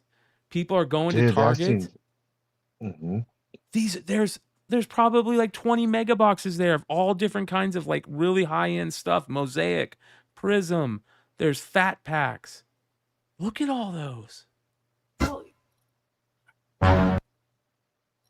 Look at that. Topps Chrome basketball. There's 1, 2, 3, 4, 5, 6, 7, 8, 9, 10, 11, 12, 13, 14, 15 Topps Chrome basketball blasters in there. This is crazy.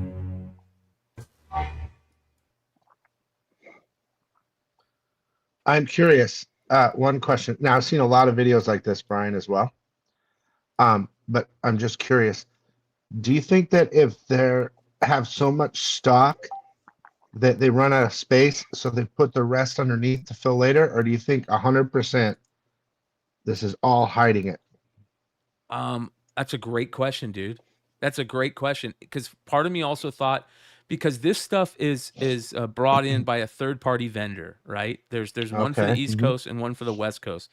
And when they go in, I wouldn't be surprised if some of them are like, I don't want to put all these out and do all this stuff. I'm just going to throw a bunch of them underneath this and just get the fuck out of here. I don't want to set them all up. Oh, like when it's full. Yeah. When it's all full. Yeah. They have that extra. Way they don't have like, to go I'm not to bringing this stuff back to the truck. I'm not doing that. Yeah, they're not going to take it to another Target. They're just like, do what you got to do. But this, I think it's a big part of it is people hiding stuff and they just don't go back and buy it. You know what I mean? Do you remember being a kid and like finding me and my brother used to do this all the time. Yeah. We'd find like a storm. You could never find Storm Shadows, G.I. Joe. And we would find a Storm Shadow and we would hide it in a different section of the Fries or the Smitties. Yeah. Because we'd want to go back and get it. And we would go back sometimes and convince our parents and it'd still be there. So I bet you part of it is people hiding product. They just can't afford it, so they're going to hide it. But it's happening all over. It's odd because usually when they restock those shelves, there's usually a line of people already standing waiting to get, pick stuff off the shelves. So yeah, I don't know where they find the time to hide it. Yep. And they might do it. That's why my theory might come to play. They do it before it opens, and then they just don't have the room, and they're putting it under there. Because that's a lot. Yeah. Usually when you hide stuff, there's a couple, but that's like that's a whole, and there's multiple. In that video, they open like 3 different ones, right? And it's not just that one. There's multiple, yeah. It's crazy, man. It's so crazy. But that's the type of shit, So if you go in finding people weighing packs and all that stuff, it is what it is. But call them out when they're doing it. That's for sure. Did you see the one with the the metal detector? Yes. Yeah. That's bullshit. That's interesting. Yeah. But it only works for certain packs. It's not for all the packs. It's only for certain shield packs only. It's such bullshit. But it's the insert, the special Yes. Pokemon insert card has some metal in it. Yes, but right? again, it's funny for certain packs. It's not for, because I think we're already on a different generation. We're on Sword Shield right now. There was a previous one, but yeah, for certain packs it works. My wife said that she went into Safeway the other day, and there's this fucking massive, like, you know how they have the lottery tickets you can buy? Yeah. The machines machine. that have, it's a Pokemon. Pokemon machine. Yeah. And You it's haven't- massive. I got to go down there and look at it. You haven't seen the videos? People standing there in line, and there's one guy just keep clicking add, and just clean out the whole machine, and everybody just waiting in line.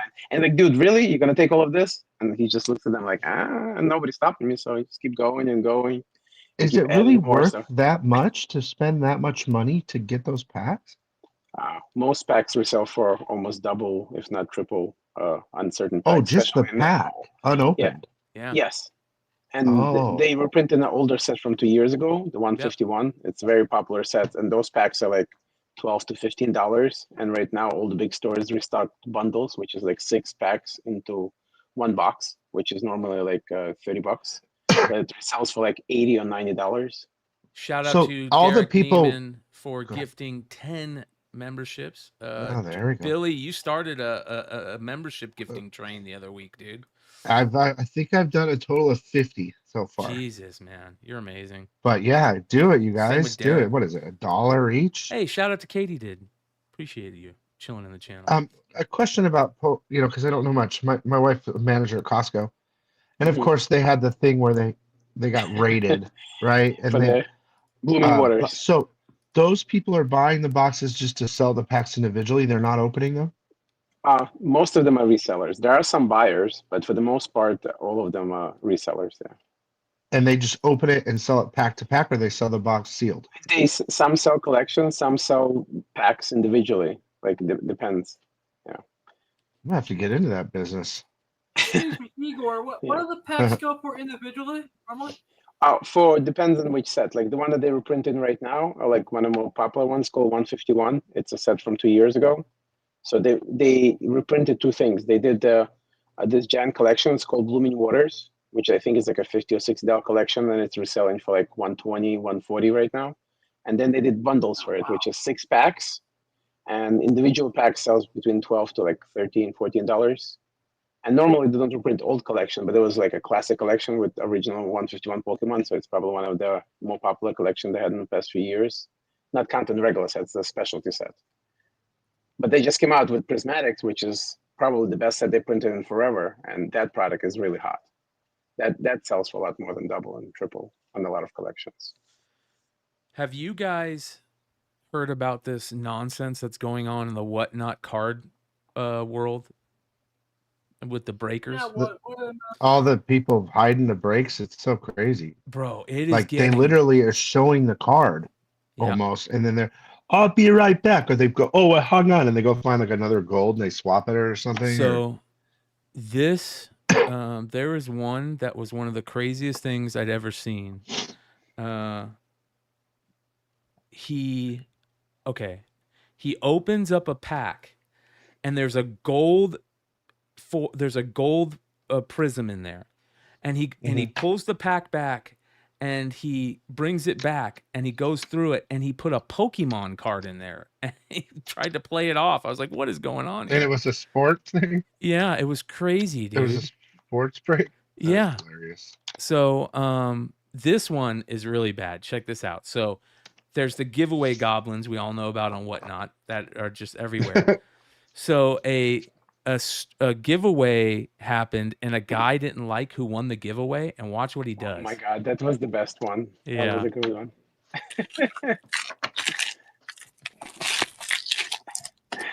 And that's the new Where's the set. It's Sharpie? the Prism set, which is very expensive. Like it has a lot of really good cards. Yes, this is a Pokemon pack. Somebody he didn't like won the giveaway, and he took the pack and he crumbled the whole thing up. Watch this.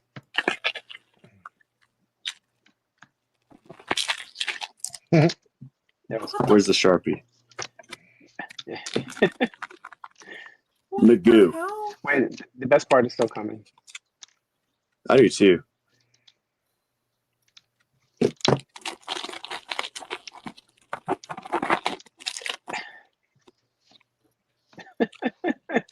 What an asshole. Did he even look at it? It's coming. Yeah. No, it doesn't matter. But here's the best part. Bro, that's what you get. You saw it here first. 3 hits in that pack that are destroyed now. They started something this set. They haven't done it here, but they usually do it in Japan. They have something called God packs and like mini God packs. Oh my god! Which is like half of all the best cards you can get from like the highest ratios. So you got like a mini God pack, and he just demolished it. What an asshole. And he says that's what pretty you funny, get. No, that's what you get for being a douchebag. I Yes. hope he lost a ton of customers over this. I've been kind of addicted to. I was trying to stay away because late at night I go and do breaks because I've always been a card fan. I got a out of that new 101 basketball. Yeah. I got a black shimmer 101 and I sold it on eBay for $1,200. Who was the Black Shimmer? It was Corey Williams. It was a rookie this year. I don't think he's going to be anything. But look, I was going to show you. Look, I just got some more. I have to stop, but I got this. Oh my god, bro. That's a Donovan Mitchell. I know he's not a rookie, but it's a gold shimmer to 10. Wow. And then I'm probably going to sell them, and I don't know what they call these. Snakeskin? Oh, I think. I don't see any numbers on it. That's but gorgeous. It is a rookie. They're super rare, dude. That is beautiful. Dude, I can't believe you pulled a 101 and you sold it for $1,200, dude. Yeah, and then I told the breaker because he was talking about him, the character. I said, "Oh, dude, I didn't know. I just got a 101 because they're breaking the same boxes that I'm like chasing." And he's like, "What? $1,200? You fucking crazy!" Like I would have given you at least a couple thousand. If you look online, I mean, those 101s, they say one. Like of one. What are they? Panini Prism. 101. I don't know. Yeah. I had to move it because, dude, I've dropped so much money on cards. I have to stop, dude. That's awesome, though, dude. so Congratulations. Who addicted. was the player? His name, I think, is Corey Williams. Where's he out of? I think he was Utah. Bro, that's huge. Very cool. But there's only one, right? Black Shimmer 101. Yeah. I got a couple 101 prisms. I got a Josh Jacobs 101. He's a Raiders when he was a Raiders rookie, and it's a black 101, so it looks awesome. I got to sell it though, but I should have sold it years ago like you did. All right, here we go. Watch this. Bro, that's what you get. You saw it here first. You saw it here first.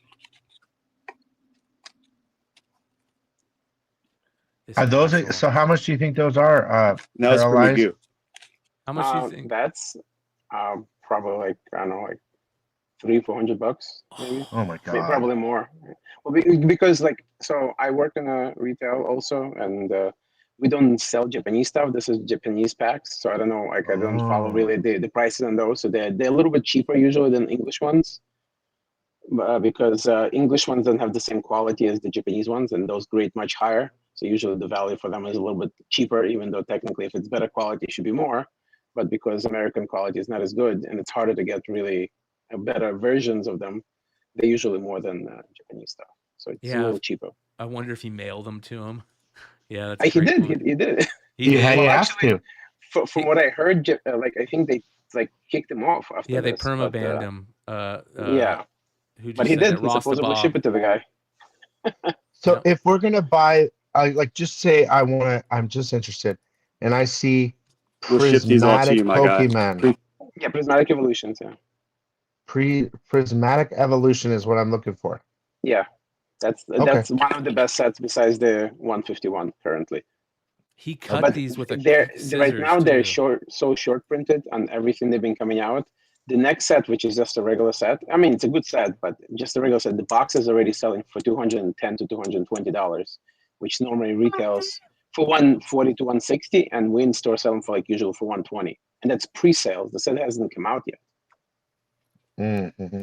Yeah. This is pretty interesting. Check this out. So another thing, because of all this fuckery that's going on, for some reason, Whatnot decided to take down the replays. And a lot of people who get in these breaks, they go to the replays to see what they got. And Whatnot it has decided to start taking down these replays. This is a big no-no. Check this out. Shout out to this Boston card guy. Video pullback's a disaster so far. They promised buyers to be able to access a couple minutes of their pulls, but even that's not working. People are pissed off, they're requesting refunds. I've even heard a couple lawsuits bubbling up. And this has to be the dumbest excuse I've ever seen for doing all this. So this is what Whatnot said. They said, in order to enable faster and more useful video receipts in the order history, past shows are no longer available to viewers who did not make a purchase. So like if me or you wanted to go get a clip from somebody doing something fucked up, or from a friend that won something, we can't go do it. Only the viewers of the purchase can go do it. So what they're doing is this is hiding, like, you know, the Grant from Backyard Breaks who did the talk of, you know, the crazy, PDF file talk. That would have saved him, because the only people, nobody would have been able to go get that except for the people who bought into it. And the people that bought into it would only be able to see the video receipt of what they bought, the part they hit. You know, like their a minute hit clip or something. Yeah, which is bullshit. So he says video snippets associated with purchases are accessible via the order history if you purchased from a seller. They should also load faster and include moment closer to when the item was pinned or the auction was run, rather than the time the payment completed. If you have an inquiry related to breaks, purchase, and past shows access, you can access the past show by tapping on the video receipt. Let's continue this. They must have made an internal calculation that all the marketing they get from past polls is not worth all the potential fraud people are crowdsourcing from the old videos. You will almost never see something like this in business, everyone. This is nuts. And he's exactly right. There's so much fuckery going on in the world of card breaking. And it's the same reason, if you guys remember, back when the Crown Royal basketball shit was happening, where people could tell based on the number on the Crown Royal basketball box if the kabooms or the downtowns were in that box. Oh, I didn't know that. So when that happened and that came out, my thought process was never buy into a break, because even if you trust that breaker, you don't know where that breaker got his product. And that breaker could have got his product from somebody who's weighing it, putting it through a metal detector, knows the little hints. So I never buy into breaks anymore, unless it's like when I do my PSA membership and they give me like free money to buy into a break. It's the only time I buy into breaks anymore, just because it's so expensive and I can't trust it anymore. And these guys are fucking assholes. Like they're scammers. It's unreal. Well, there's a lot of them, they're scammers, but that's why if I do like the best guys, like the ones that have, you can tell they're straight. They make sure their hands are always there, perfectly in front of the camera. Yeah. They're well known on the app for being straight. You know what I mean? They never pull it back. Yeah. No, never. Yep. So this is from IG account Signed in Slab. It says, "Where is the hobby media when you need it?" There is no hobby media. We're the hobby media, you guys. Mm-hmm. Are all the talking heads in hiding all of a sudden? Backyard Break says something offensive and idiotic. Sports Cards Nonsense does multiple segments, including emergency live, to address it. Sports Card Investor makes multiple posts and videos to address it, including a later self-admitted weak initial response. Backyard Break says something offensive and idiotic. Sports Cards Nonsense, Sports Card Investor rush to be part of the conversation. They just talked about it. It gets ridiculous. And now Whatnot decides to stop allowing replay of prior streams except for the very specific situations and people. No talking heads will even talk about it now. Yeah, because we can't get the information. That was the key to all this, is that you could go back and if you heard something fuckery was happening, one of the persons in the break would be like, "Hey, I think somebody got screwed over here." They would put it on Instagram or IG. They would tag Sports Card and radio guys or Sports Card Investor and the hobby media, which is these YouTube channels like us and Sports Card Radio and those places. They'll talk about it, but because they can't talk about it now, Whatnot. So this is a big problem. and we'll see how it all plays out. Whatnot making mistakes in their card section. That's the problem, is their card section is so huge and it makes so much money that's going to be where the most fuckery happens, and that's also the place where they have to keep it going because it's making them the most money, right? Definitely. Yep. So Brian, I have Dude, a there question for you. are ballers in there, dude. Remember the thing that Heroes was talking about yesterday, that he clipped some breaks of the new Whatnot pack, and Yeah. then those clips disappear. Is that part of the same thing? Like, if you are not buying it, you can clip it as well? That's a great Or is it- question. Heroes did send me, let me see if I can find that, because Heroes did send me so if you guys heard, there was some questions about damage in these Hulk packs, these Hulk variant packs. There was a retailer or a seller that said that they were water That water damage. damage. Yeah. Yeah, they weren't wet. They just had water damage inside the packs. Yeah. So I'm not sure if that video is still out there. Well, he said he clipped it, and when he tried to look at it again, it's gone. So I don't know if it's because he didn't purchase the pack. how did he clip it? Like, that's my question. What does he mean by Yeah, I clipped don't it? think clips are there anymore. I'm not sure, but he said he clipped. He actually said he clipped a few clips from that, and they're all gone. So I don't know if that's part of, again, if you can access the video because he didn't purchase something, or because they actually literally manually removed it after he clipped that part out of the video. So hold on here. This is what he sent me. Let me go ahead and show you guys. Now, so you know, I haven't even seen it yet, but my guess is it's a printing thing with ink and thin paper, and it's not water damage, because Yes. there's plenty of wavy comics out there that get printed that way. Yep. Remember, the one that I know the best that it happens to a lot on are those Gen 13 box sets with all the 13 number ones that are in that box set, the variants. The black box set with the autograph. Yeah, Yep. those always got damaged. Well, they look like they're water damaged because they're all wavy and they always rubbing against each other in the box. You can press it out. I've had books that have been like that, and it just presses out. Not that you should have to, but No, it's more of like it's like a over saturation of ink that creates the wave. Yes, that makes Well, sense. he was going to send me the clips, but he said they're gone because they removed them. So here is one of the clips that he sent me. This is, I guess, after it happened. So let's see what they say.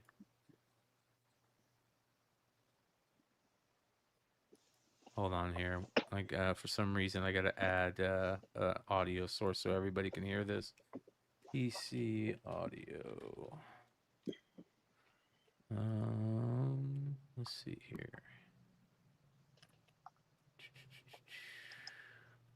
I think that would be voice meter. I wouldn't press a foil cover Heroes Report. Voice meter It's input. you could cold press one, but if you put any heat, that shit'll melt probably. Okay, voice meter input. Is it that one?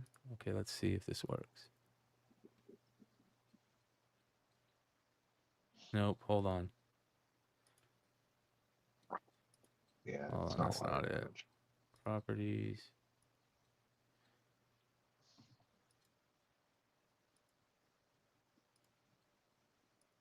That's not it.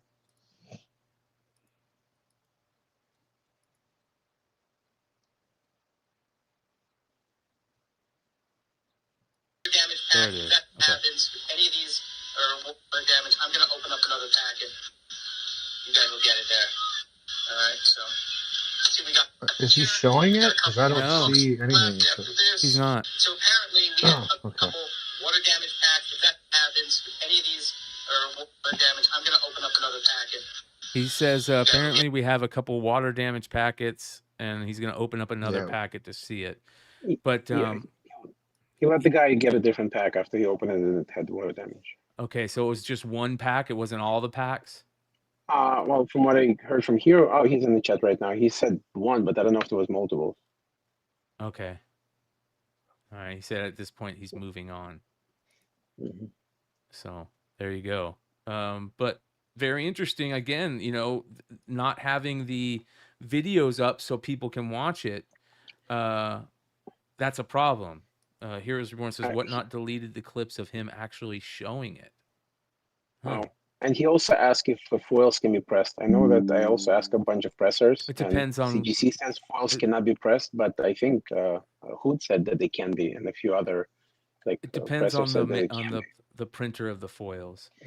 No, I was just saying right now you can cold press anything. Yes. But you can't even foils. Well, yeah, why it doesn't? There's no heat. Yeah. Oh, okay. Yeah. But I mean, why would you press a foil anyway? The damage on a foil probably unfixable. Well, if it's like water damage and it's not like bent or like a crack or anything like that, in that sense. Well, water damage is a different. I mean, don't get me wrong. I've pressed a long time, right? But like moisture damage, basically not water, but moisture damage. If you can just straighten the moisture. Yeah. Yeah, I don't think a cold press will fix that. So if it's a wet foil, you're kind of screwed. Yeah. But again, I think this water damage thing for these sealed packs is actually ink. Okay.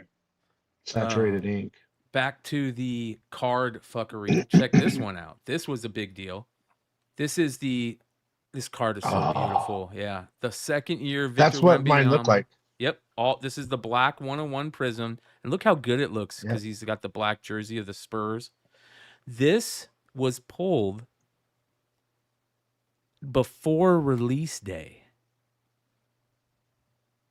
How does that happen? I saw someone pull that thing live like 2 weeks ago. Or a week ago. The 2024-25 Victor Wembanyama 101 Black Prism was just pulled a day before release day. Card is already listed on eBay for $140,000. Well, it's going to go down because he's out for the year. Yep. And it could be out forever, right? I don't know. He has that something. I don't know exactly. Something to do with clots or something like that. Oh yeah, that's kind of scary, dude. Yeah. So that's some big fuckery right there. You know, this is opening packs before release day is along the lines in the comic world of like, if you go in on a retailer exclusive with another retailer and they sell their books before, the agreed upon date to put them up. Like that's the type of shit that this is right here.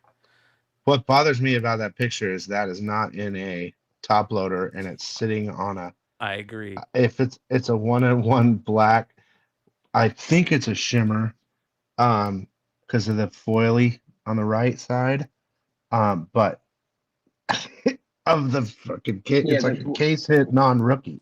Yeah. That white dot, is that on the card or is that in the screen? It looks like it's on the What card. Oh, damn. Yeah, that's not a 10. Doesn't matter. It's a 101. Yeah. This is I don't know if I think I already talked about this one, but I'm gonna play it again. This is some more fuckery going on. My team out or my player out, but you never know. You never give up on the break till the end. You can hit a banger at any moment, even the last card. I hate that. Oh. That's amazing. He just moved the pack. He just put that whole pack away. He didn't even. Yeah. He just pulled it back and then he opened up a new pack. You see that? He wasn't ready, Brian. He wasn't ready.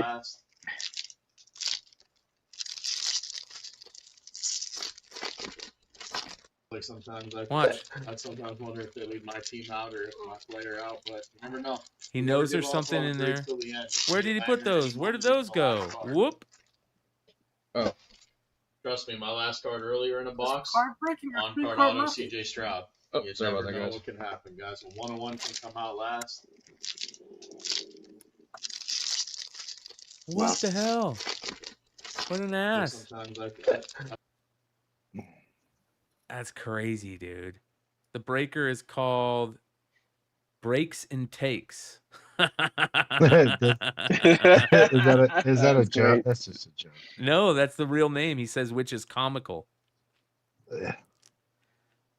I've been seeing so many of these videos lately, dude. I mean, just they're bad. nonstop. And that's why Whatnot had to do what they did. But I don't think they realize it's going to cause them more problems. It's just going to cause people to just stop altogether. You know what I mean? How do they get away with like I always wondered, like music, movies in the background. Dude, some people will do pay-per-view boxing while they're selling.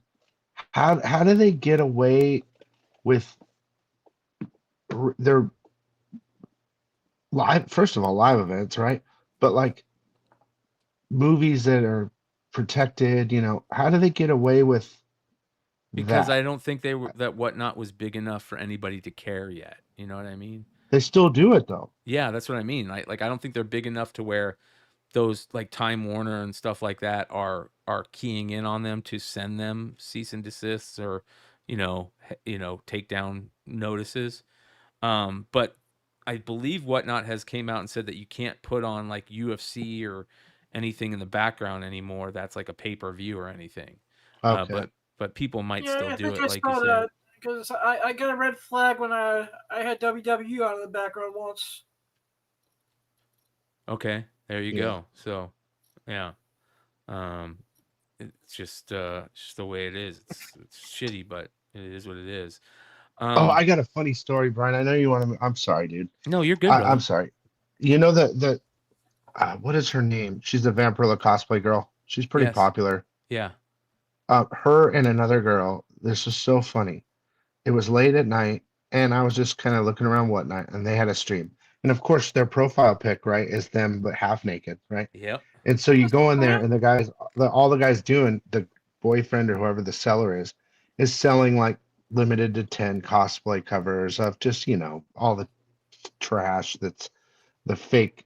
Well, they're not fake, but the booby books. Style bullshit. The booby books that get reprinted a million times for different covers, and they had done a whole bunch of cosplay covers. There's like 50 people in there, right? And he cannot sell one book. He's even putting the books in front of the camera, like so that they can't see the girls behind him. Oh, wow. Everyone's there just to see the girls. Oh, yeah. And I thought it was so funny because he was getting so pissed off, dude. He's like, oh God, he's like, you guys are here to buy or what? No, we're not here. We're here to look at the girls.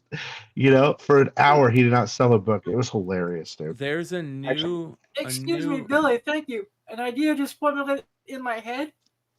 I have to call a few people later. Oh yeah, all right, let's go. I like it.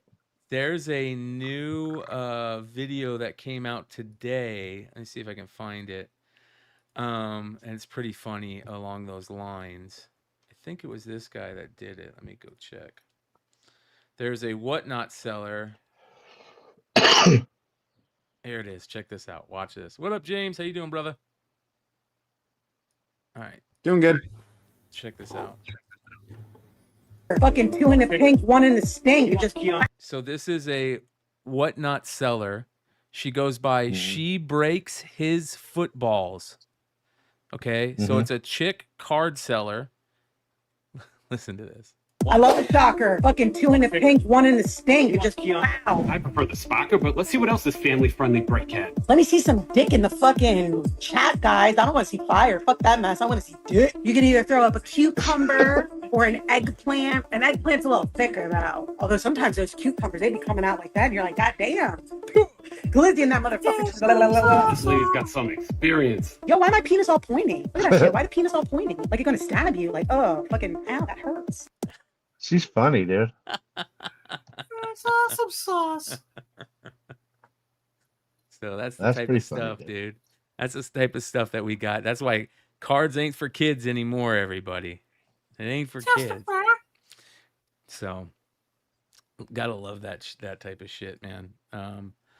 Yeah, I'm not surprised that they're doing stuff like that. That they're sex sells. It always has. It always will. And everybody's buying. Yeah. Okay. This is a very interesting piece that I know a lot of people have talked about lately, but we haven't. I forgot to talk about it on Drama Alert recently. This is Harlan Ellison. Harlan Ellison, famous science fantasy writer, talking about the comic book industry back in the day. Check this out.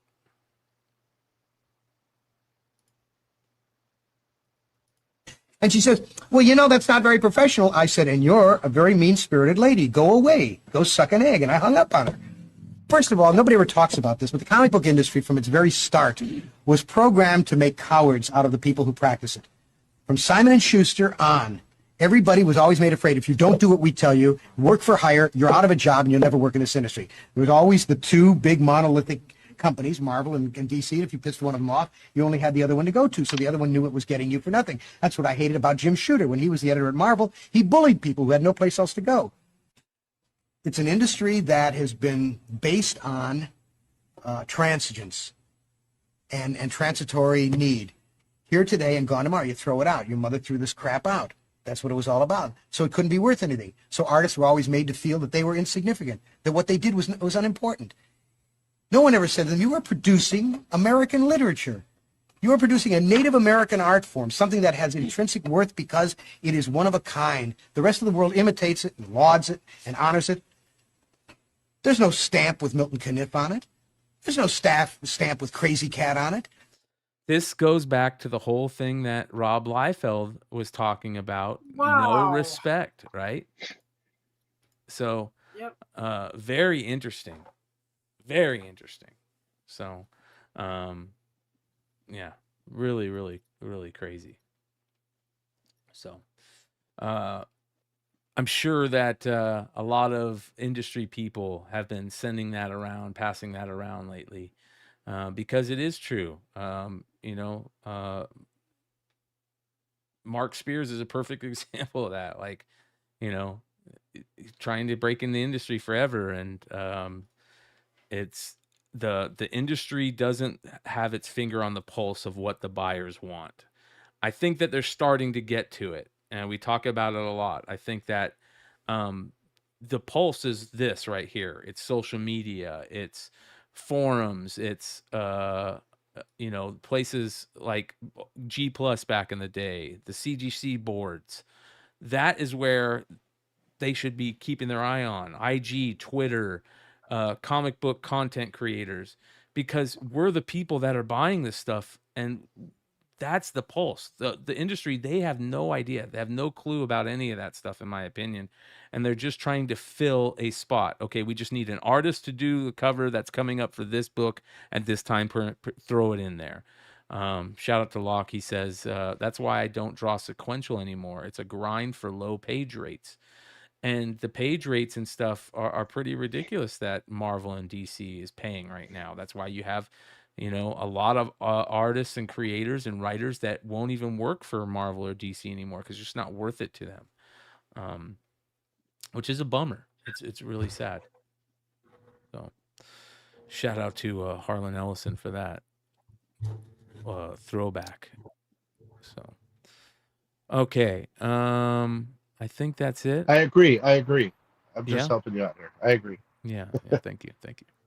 I think that is basically it for all that stuff. Actually, I did see this. Did you guys see? I think we talked about this. Did we talk about that? Donnie Cates is acting like he's back. That he's going to be back soon. Put out a thing, saying, "Hey, I'm on my way back, and it's gonna be good. It's gonna be amazing what I'm writing." And That's the first I've heard of this. yeah, but I know we haven't. I know he's back in the convention circuit. Yeah, but listen, the rumors about the convention circuit and him being back aren't very good. There's rumors that he missed his plane out to MegaCon. There's rumors that he missed a bunch of meetings and stuff that he was supposed to be having. He eventually showed up there, and then there's rumors that people caught him sleeping under his table, passed out under his table, which is interesting. Again, all rumors, but then you hear him come out and say, "Just wanted to check in with all of you and let you know that your boy is back on the dance floor. Expect announcements this summer and then another one after that. What do you think? Anyone want to guess? If you get it right, I'll buy your first issue." And I just want to say this. I hope to God this is true. And I know a lot of us hope to God it's true, because there is nothing better than prime Donnie Cates when he is on. But I just can't trust it anymore. You know what I mean? Like, You're not that Donnie Cates anymore. You got to prove it again to us. You have to come out and you have to really hit a 10 and actually complete a series. You know, he didn't complete the last. Was it the Hulk series he was doing with Stegman? He couldn't even complete it. Stegman had to. Hulk and Thor, he didn't complete either. Yeah, Thor also. Here's a big one. How about the Tomahawk Kickstarter? Didn't he have that huge Tomahawk Kickstarter that he never finished and he never completed? Yeah, I think so. So I can't trust this guy anymore. But I hope to God, and I'm praying that we do get back Donny Cates, because it's good for the comic book industry. It's good for comic fans, and when he's on, he is one of the best fucking creators in comics, bar none. But it doesn't look like he's in a good place again, and that's the problem. And I hope that's not true. And if that's true, I hope to God he figures it out and gets back in a good place. And I'm going to say something very important, and people out there can say what they want about it. I'm very open about my history with drugs and being a degen. Today is my 20-year mark. It's been 20 years since I last used heroin. So that is today.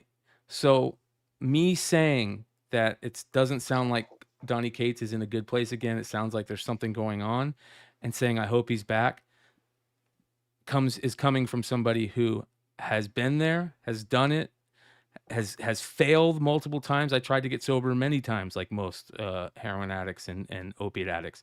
And you fail, you might have a little couple months, and then you fail, a little couple months and you fail, but you'll eventually get it and it'll last. But you always have to be careful of that stuff. And it sucks to see so many people that have gotten into that place, and it really sucks to see Donny Cates there, and I hope that he comes back. So big shout out to him, and let's all hope that it happens. Well, besides him, dude, congratulations. Yes. Thank you, brother. Besides him, congratulations. Appreciate that. Yeah. That's an accomplishment. And trust me, I've been in that world too. I lost somebody to it. Yeah, you did. Somebody very Congratulations, important. man. I'm glad you stopped. You wouldn't be here. I promise you that. No, 100%. You wouldn't be on Earth. Nope. 20 years ago, the heroin game was a lot different. There wasn't fentanyl. But and you're right. That's when I lost her too. Yep. 20 years ago. 20 years. Man, it's a tough thing. It is a very tough thing, but it can be fixed. You can get out of it, and you just need support. And saying that, I hope there's somebody for Donny Cates.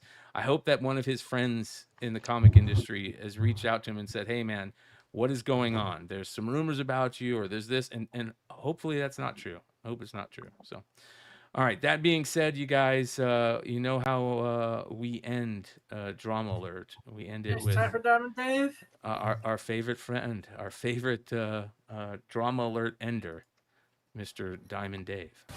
Can you hear me out there? Hey, man, don't be squirting water at me. I'm gonna fuck your girlfriend, pal.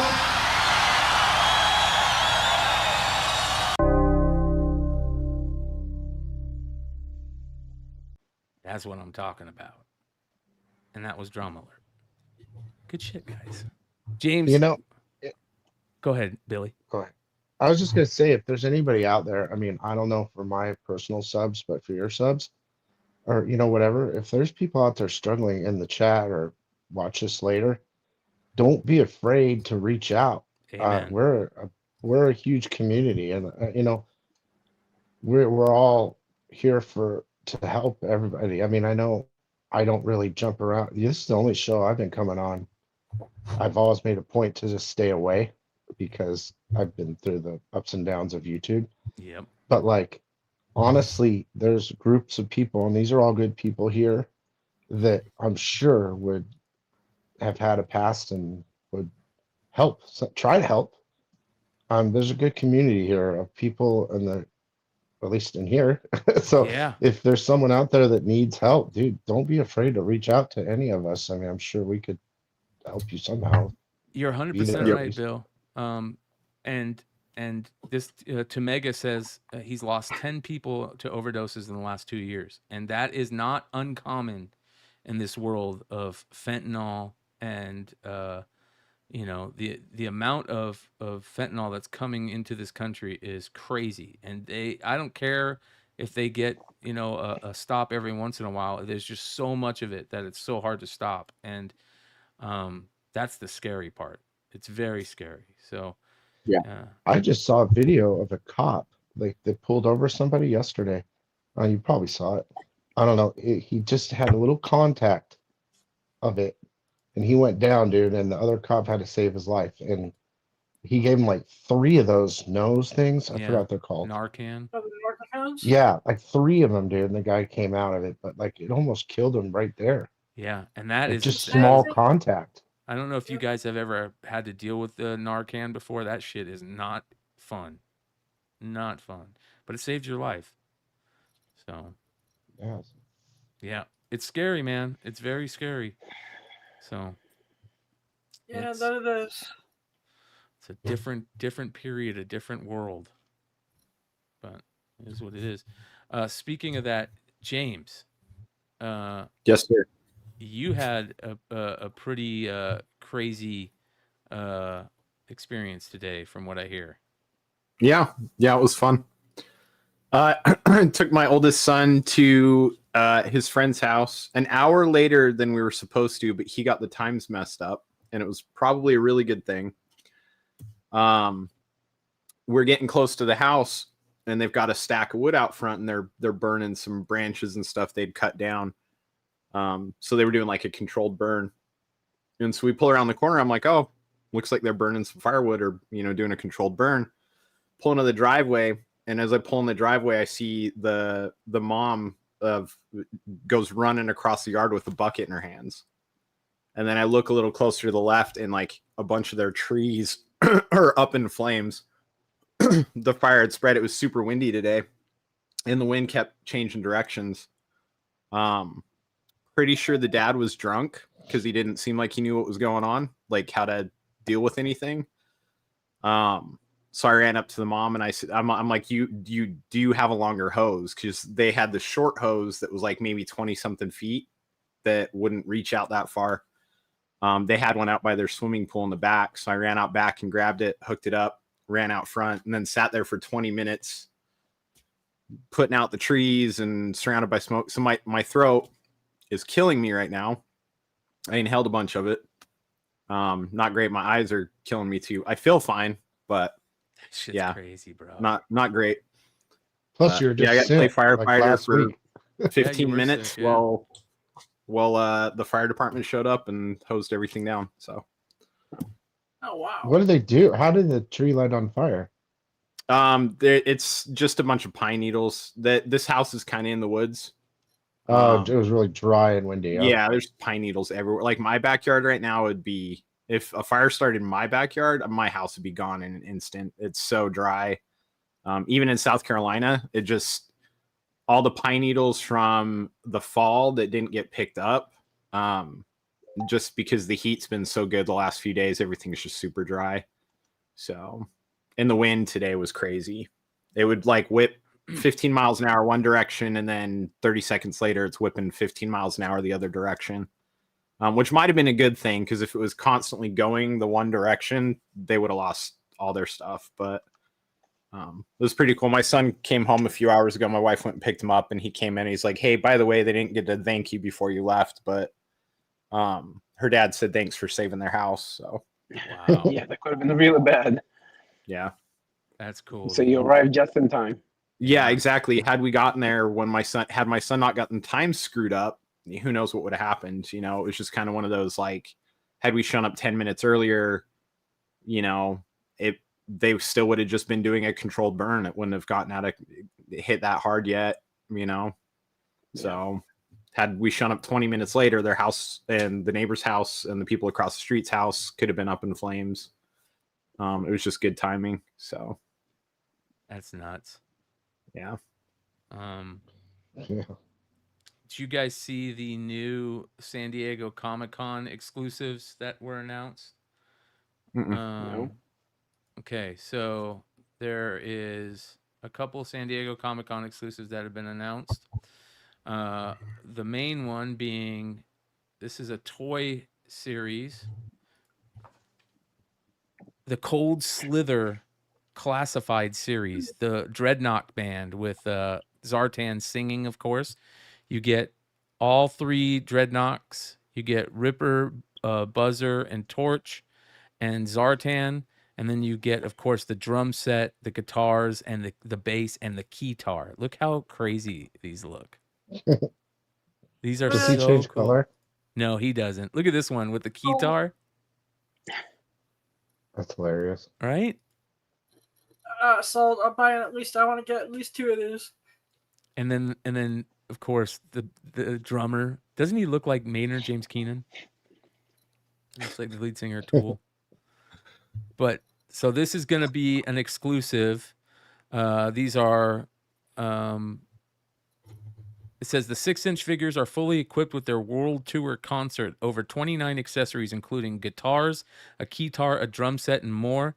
The packaging itself has been designed to recreate the Springfield Theater, making this set a true collector's gem. It will be available exclusively at San Diego in 2025 with limited quantities set to drop on the Hasbro Pulse website after the con. So you can, when you set it up, you can put all the like the Vipers and the Crimson Guards and all the officers like in the cartoon in the crowd.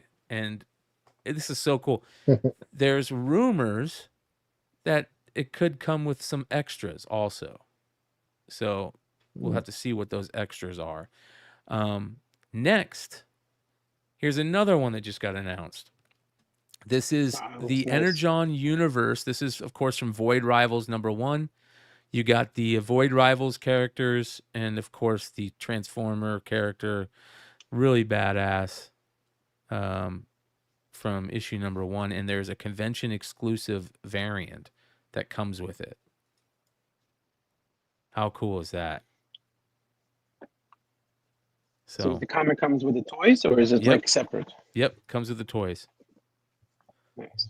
So that's awesome right there. I hope he really transforms. What's this guy's name? I'm spacing on his name. What's his name? It's not Starscream. No, it's oh my god. Also, I'm blanking his name. the right one now. Transformer I didn't have when I was a kid. I was always so jealous. Yeah, the figures are all these are exclude Jetfire. Not Jetfire. Yeah. Is it Jetfire? No, he's the spaceship. No, this is a spaceship, not Yeah. the plane. Like Yeah. one that transports into a spaceship. I forgot Yeah. the name. Yeah, this is badass right here, man. This is gonna be dope. Is it Jetfire? It is Jetfire. Okay. Is it? You Yeah. sure? Yeah. I thought that's the one that transformed into a space plane, not the regular plane. Well, here we go. Yeah. Well, maybe it is Jetfire.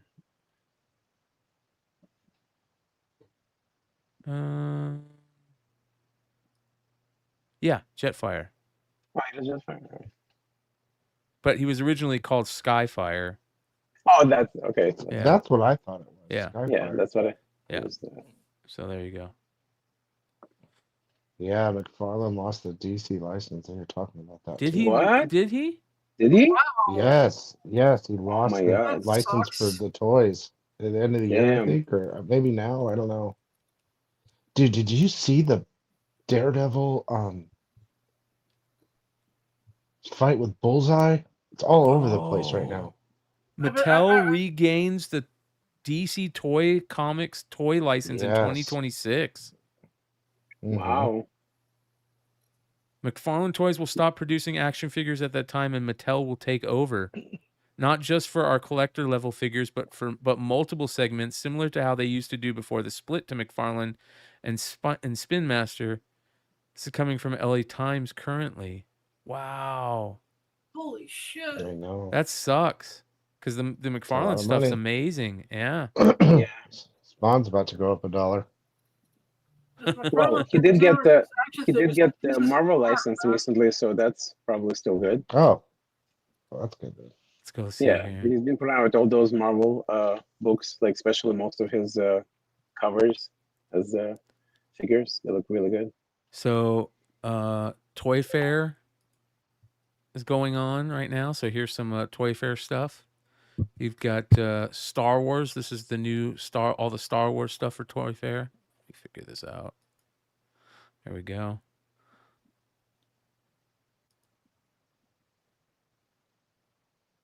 I don't even know who these guys are. High Republic, probably. Dagon Jarrah and BX Droid. Dagon Jarrah. I mean, these vintage figures or retro figures. Retro collection. No big deal. I always love looking at all the new toys. There's a Revan. It looks like, is that Revan? No, that's Jedi Master. I can't even read that. Looks like High Republic stuff. Oh, sweet, dude. I geek out over all this. I used to love Toy Fair news every year. Oh, what are these? These are. Oh, that's sweet. These are the episode 3 figures. He's flying. Yeah, but why are they doing episode 3 figures again in the same packaging? These are the Yeah, old those are- figures. Oh, they're Black Series. So they're doing Black Series of those figures, and they're putting them in the old packaging. That's kind of dumb. That's That a cool packaging little, sucks. the way they have him standing. I love this Clone Commander Cody because he always comes with the hologram figure of the Jedi in it for his hand. It's right there. Mm. Kit Fisto's a great Jedi, but he's only good in the cartoons because he looks weird anywhere else. So there's some of your new Star Wars stuff from Toy Fair. We got more. Hasbro. Oh, sweet. X-Force, Uncanny X-Force Archangel figure. Wow, look at that. That's cool. Such a great figure. I don't remember his face being blue, but I guess it. Oh, dude, that's awesome. That Uncanny X-Force series by Remender is one of the best series ever written in Marvel. That first issue. I was like, damn, oh, look, it's got them all. Here they are. Warpath and X-23. X-23. I want that X-23. Uncanny X-Force. Oh, dude. I'm gonna play Did with they that make in a the kid? bathroom. Did they make a kid Apocalypse in there? No, Ooh, they look at should, that. though. That's This is cool. a Doom. Yeah. We got to talk about the leaks here in a second. Did you guys hear about the leaks? Which clicks? No, but did you see the Daredevil thing? Which Daredevil thing? Daredevil versus Bullseye? No. Dude, it's all over the place. Okay, we got to watch that. Maybe that's the leak. Dude, it's so. I can't wait to watch that show. Look how dude, you good talk this about the Spidey is. Daredevil Born Again? Yeah, It's amazing. it's gonna be really good. I can't So you wait. got another ultra posable Spidey, it looks like. Oh, That's Spider cool. Boy, Ooh, that's cool too. Kane, Ben Riley. I'm actually excited about next weekend. They have Elite Comics 11 doing a small con in my city, and the Kingpin is going to be there. Next So weekend? can't wait to Oh meet my him. Yeah, God. it's next weekend. Yeah, can't wait to meet him. You know where that's taking place? Yeah, it's in St. John's University. They're doing I guess they Is that rented St. like a hall John's? there. Yeah, All right, maybe we'll bump into each other. yeah. I'm Look at this. definitely gonna try to go on Saturday. The game figures from the Spider-Man video game. Oh, look how good those Oh, look. dude, wait till Wow, Rivals. that looks so You good. know they're gonna Wow. make Rivals. Oh wow. Yeah, the Rivals Oh, I figures are gonna love be that great. black suit. Yeah, I Spidey, know. dude. That looks so good. It's my favorite character. Yeah, Favorite outfit. I'm with you. Oh, look at that. That's badass. Those look great. Dude, I Look want at you to see Kingpin. Daredevil. I Oh, want you to that's see the the man. Daredevil thing so bad. Oh my god, that Kingpin is sick. Yeah, Right? Wasn't that amazing? they're so good. That is dope. How Well, and big look he at the looks. size too. The Yeah. dimensions of him compared to the other figures. Mhm. Yeah. Perfect. Oh yeah, look how huge he is. That's awesome. That's awesome sauce. That'd be cool to have signed by him at that figure. Look how Oh, great yeah. those look. Yeah, that's fun. Spider-Man 77, Marvel Legends figure. Okay, let's look up before we get back to the rest of these. I want to go talk about the leaks. So there was a bunch of where was it? Where were those leaks for? They were for Doomsday leaks. And there was a bunch of art. Avengers Doomsday art. Okay, here we go. Leaked concept art, potential scenes. Okay, here we go. Leaked concept art shows potential scenes from Marvel Avengers Doomsday film.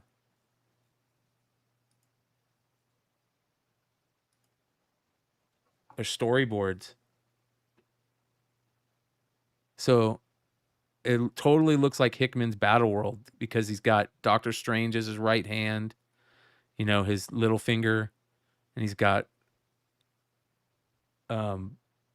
what's her name holding the prisoner? I don't know who the prisoner is, but. Yeah, actually, I Vision, heard rumors he's back also. Yeah, as well. Hulk on his own planet with his son and She-Hulk. Weird. I don't know. No, I don't know if that was She-Hulk, was it? Yeah, it was She-Hulk. Or is it his wife? Scar, because on Planet Hulk, right? He lands there. Yeah. And he has a family, right? And he makes a family. Then the spaceship blows up. Well, I think this and is the kills Battle everyone? World. This is on Battle World, remember? And Oh, because okay. all the Hulks live together from the different universes or whatever. Is that Shrek behind Scar? Shrek's wife on the right? Yeah, Behind right. There. Yeah. Scar? What the is? This is Guardians. There's Dupe. Yep. Look at this. This is totally Battle World. This is the Hickman Secret Wars run. A lot of people are saying these are the things that they use to get Robert Downey Jr. to buy in. So, yeah.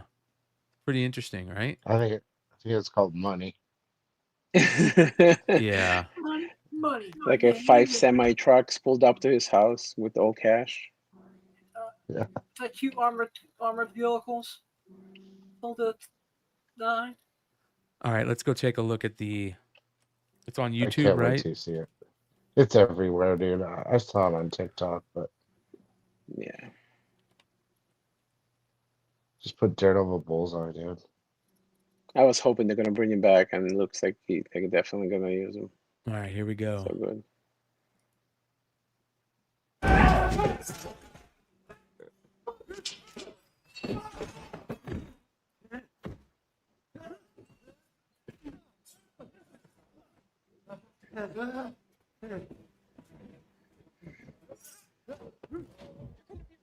Look at all those knives in him, dude.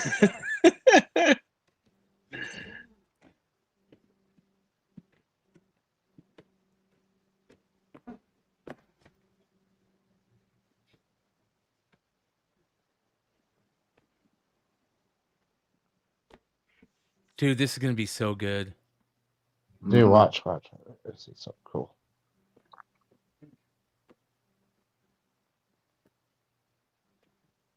Watch.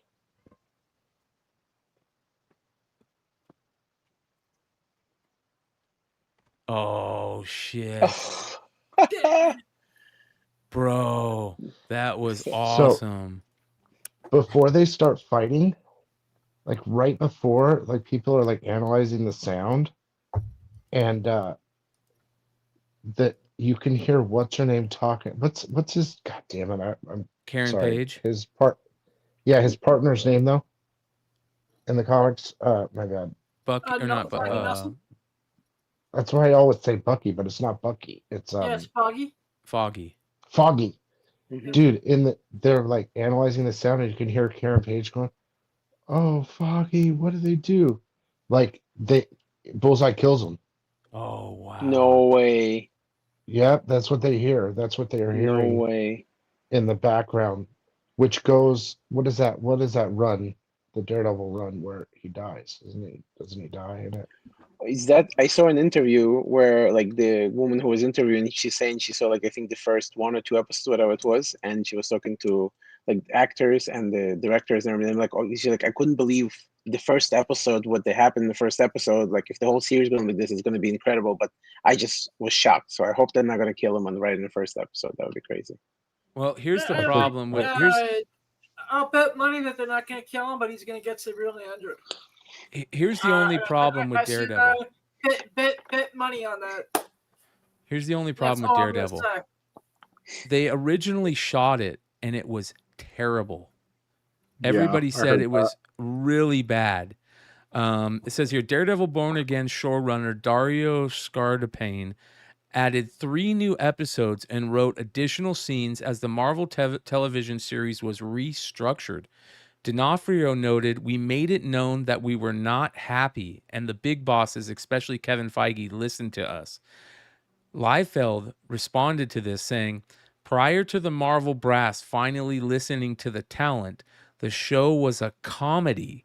They brought in action impression Phil Silvera, who literally reshot most every episode. The action and stunts are next level. So they were, this is, again, shows how disconnected executives are. They were going to make this into a comedy. What are you thinking? Yep. And excuse me, Brian, that the first version they did of this would have made She-Hulk look good. Oh. Wow. That's how bad it was. It would have made She-Hulk look like something decent. I think it's going to be awesome, dude. I can't hope wait. so.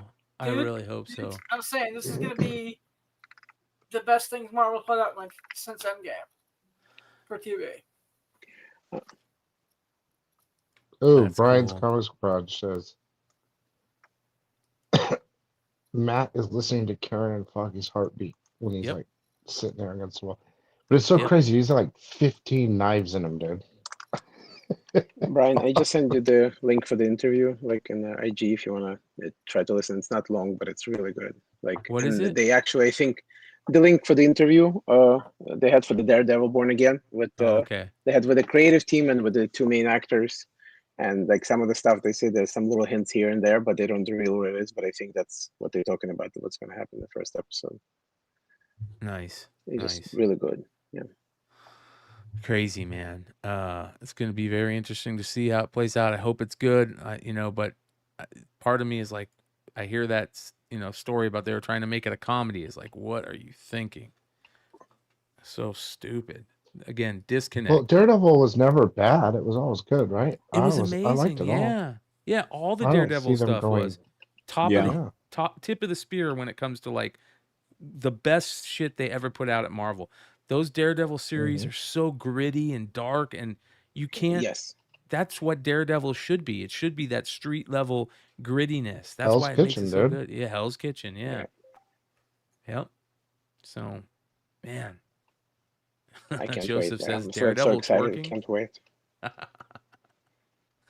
Oh man, yeah. We'll see how it all plays out. I think there's a chance that it's going to be awesome, but there's that part of me in the back of my head is like, man, I hope they don't fuck this up. All right, a couple quick things from the toy fair I want to show you guys. This is the Mondo stuff. I love the Mondo toys. That's cool. Right, Clayface and Batman Beyond. Yeah, Batman Beyond. But look at that. Wow, I love that's these. awesome. Yeah, these things that they do with the paints. Really, really good. Mondo figures. They usually put out good stuff. The Thundercat stuff is crazy. But everybody wants to see the Ghostbusters stuff, right? Let me show you the Ghostbusters stuff. There's the Ghostbusters. That's dope. Adventure Time. Real Monsters. Old school nostalgia. I love those. Slimer's the best. It is, man. Isn't somebody relaunching Adventure Time? Something like that? Yeah. Oh, look at that. Oh, It's fun. That's awesome. Battle Cat. That's a sick Battle Cat. That's a great looking Skeletor too. How much bigger Battle Cat is compared to Panthro.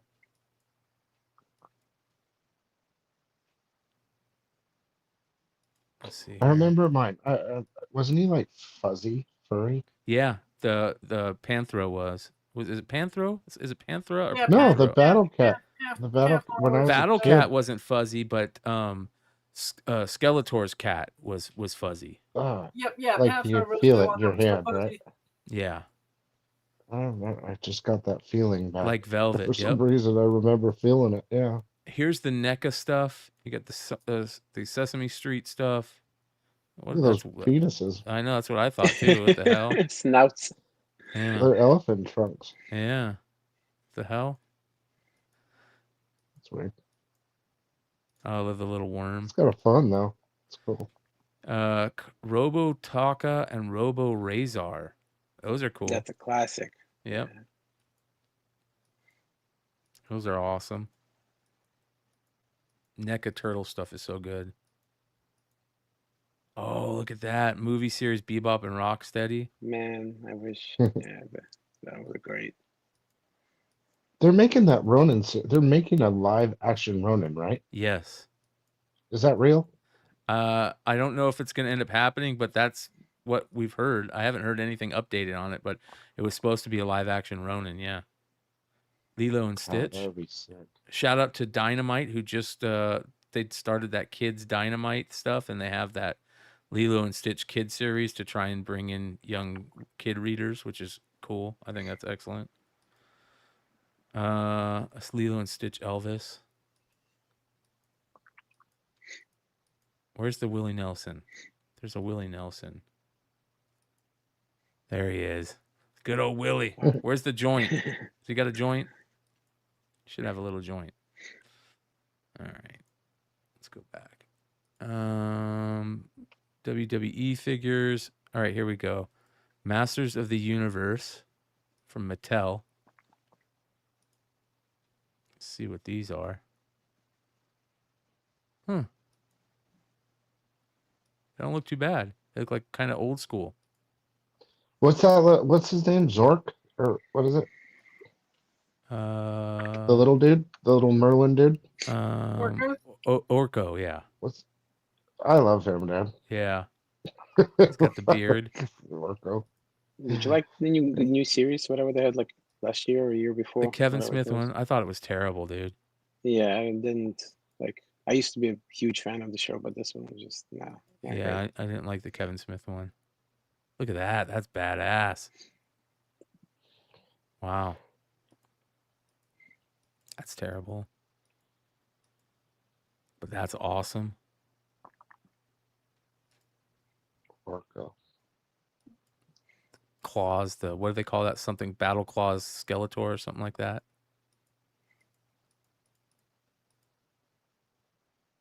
Oh, wow. Thundercats crossover with Masters of the Universe. That's pretty cool. That makes sense. Yeah. Webster and Panthro. Oh, that's awesome. Look at that. Oh, they're mashing him up. Yeah. Yeah. That's Battle Cat. And there's Mumra and Skeletor. We used to do that without having a crosser. Just take their head off and change their arm. Yep.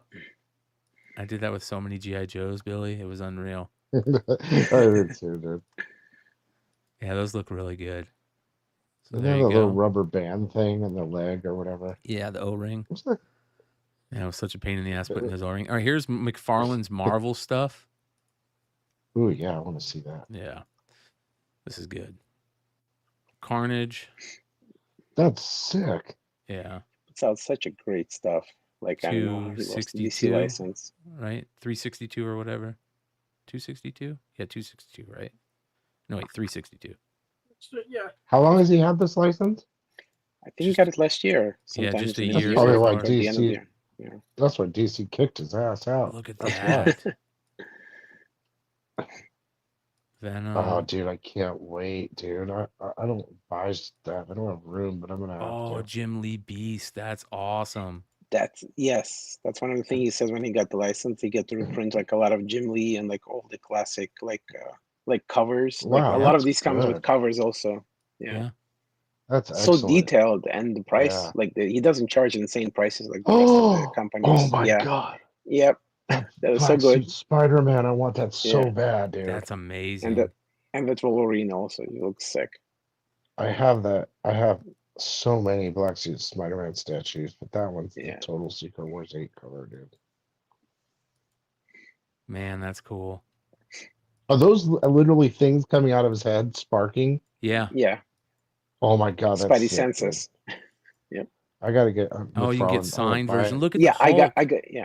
I got the Hulk and I got the Wolverine. That's the only two You that I already bought so bought far. it? But so those came out, I think around like December, I think, and maybe Are they at a January. store? Yeah, if you go to his store, there he already has like at least like 5 or 8 different ones. But he doesn't have all of these, like the ones that the Black Suit Spider I didn't see yet. He had like the Spider-Man. He had The Captain Thor, America I believe, he Hulk, had. Captain America. Yeah. And Wolverine, and I picked up the Wolverine one and Hulk, and I got the signed ones because they just look so sick. Here's the McFarlane Yeah, Spawn stuff. Yeah. Blood Axe. Can't really tell on Like, that. and it's such a Ooh. high quality too for like pretty good price. Oh, look at that. Yeah, that Spawn is sick. Yeah, that's nice. That one's good Those too. chains are kind of annoying, though. I had a Yeah. couple of figures with the chains. I kind of like. And Marvel let him do like all the, like I said, iconic covers, like the Spider-Man 300, like all the really popular covers. He gets to do the figure, and he has like the back of the box looks exactly like the comic book in the back. Rat So City. we got the Wolverine was the Hulk 340 cover. Yeah. Yeah. He Ooh, did that those are one. No, dope. the wolf. No. Yeah, the 340. Yeah, they do a he did that. 340 also. A Wolverine with the Hulk in his thing. Yep. Do they have both I the have it. characters? Or- Yeah. Not no, the Hulk. No, No. no, not both. No. I can show you. Warhammer, Diablo, Avatar, Fallout, Movie Maniacs. Here's the DC stuff. The final DC stuff that he gets to do.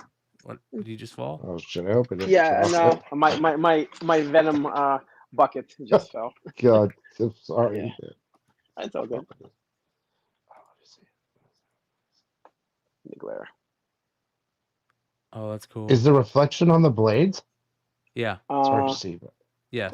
something on the blades. Yeah, the reflection is in the blades. Like you can see the Hulk, but it's gray Hulk. Oh, I see it. I see it now. Mhm. Yeah, sorry, That's the glare is just very sick, bad. bro. Yeah. Yeah. And I Now got I the know. Hulk as I well. have to buy that. Here's the Damn final it. DC figures that he's doing. Good Superman. Is that Kurt Swan Superman?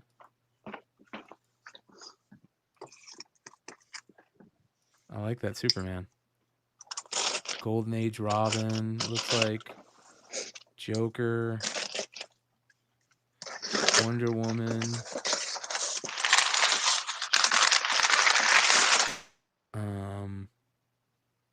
Oh, there's a Zatanna. That's Yeah, from the there is cover I that just showed Zatanna. you. You're right. Look. That's crazy, dude. Yeah. Oh, That's that's cool. cool. That's Superman. Bizarro, isn't it? I don't Is think he- so. It's isn't just he- a blue. is he blue? He is blue though, but it doesn't look like Bizarro because it's not the different S. Oh, he's showing that other one. Yeah. He's showing whatever. What is that? Oh, here's cows. He's He's show- doing the cows. I'm ordering those. He's showing his box to you real quick. Oh yeah. Oh yeah. Yeah, that's a different Hulk. That's not the 340. Yeah, that's the one that we were talking about. And it's also signed. Yeah. Yeah. It's awesome. That's Like cool. it's amazing. Cool. I'm gonna mute you while you're putting that back, Eagle. Yeah, sure. Yep. These cows are dope. I like these. You get a So hush those cow. are on FOC. Oh, really? Those are. I've tried to. I think I bought one of each, or I think I bought 2 of them. I don't know. Yeah, those They're are really cool. small, actually. Yeah, They're they look small. great. Like how you display them. Yeah, they're cool. That's smart. Here's the superpower figures. Love them. Love the Mexican Riddler. He redid the Riddler, which is just a He Green redid, he Lantern. redid the Mexican Riddler. Yep. That's awesome. Which is like because the original one of that is like one of the holy grails of the superpowers line. Yep. A recolored Green Lantern figure is what it is. Yeah. That's cool. All right, here's the DC figures. He does a Kingdom Come Superman. Wow. Oh, no, that's a Superman 1 Superman. He does the Snyder Capullo Batman figures, the Gordon and the Batsuit Gordon figure. Oh, that's cool. Those are really cool. When is the show coming, by the way? Isn't Green Lantern supposed to be coming really soon? Yeah, they're filming it Holy right shit. now. Here's a Killing Joke Dude, Joker. that's sick. Can you get Oh, it in man. closer or not? Now I have to get that. That's as One close of my as it'll favorite get. books of all time. For Yeah. DC. It's such a great book. Yeah. Well, here, hold on, there might be another one. Here we go. Look at that. Wow. Then definitely have to That's get really that. cool. I'll take that thing off and put the original behind it. Yeah. Yep. With the green. Oliver Queen, or what's his name? The other Queen, his kid or whatever.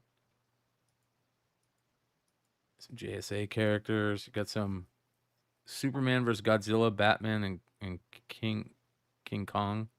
That's interesting. And they do a miniature Superman to scale, and a miniature Batman to scale. Yeah, right. To scale my ass. That's Yeah, crazy. Didn't they announce, by the way, something at New York Comic Con? Some kind of a Godzilla and DC crossover thing? Yeah. Where it's going to be like. Look at very that. Interesting. That's awesome. They really need to make this movie series again. I love that series. Dude, these are great. All the different Batmans. Hmm That's so They good. need to bring back Batman Beyond. Like Yeah. I love that series. Oh, Art Schwarzenegger, Mr. Freeze. That's dope, dude. I just watched that last night. Nice. Oh, yeah. Captain What Carrot. killed the dinosaurs? The ice What was the name of that guy who was replaced Batman when his back got broken? I Azrael. forgot his name. Bane? Oh yeah, Bane? yeah. Azrael. Azrael. Yeah, Azrael. You got the Bruce Timm series. Oh, here's the Kingdom Come Superman. That's awesome. Look how dope that is. I love the Kingdom Come Superman look. That's cool. Atom Smasher. Oh, that's my favorite JSA character, Starman, the Jeff Johns Starman. I love that character, dude. Oh, His- dude, I forgot to tell you, right? I never been there, but in over there by Desert Ridge, Yeah. they had like a comic book restaurant. Really? Did you? Yeah, they had it. It was like a comic book restaurant bar. It was like massive, right? And I always wanted to go there because upstairs they had like a Star Wars room. You could get like a Yoda margarita and all this weird shit. And I never went, right? But dude, they went out of business. And on Monday, they're having A an bankruptcy auction. Oh shit. Dude, the whole place is full of sideshow pieces, giant to scale Iron Man sideshows, Hulks, everything, dude. They have everything there. And you know, like those sideshow like prints that are really expensive? Yeah. They have them on the wall. Dude, these things are going to go for pennies, Do bro. you know where the auction is being held? Like what site it's being held I through? believe that it's on site. What is the I'll what is look the it up. place called? Just type in comic book theme restaurant Phoenix.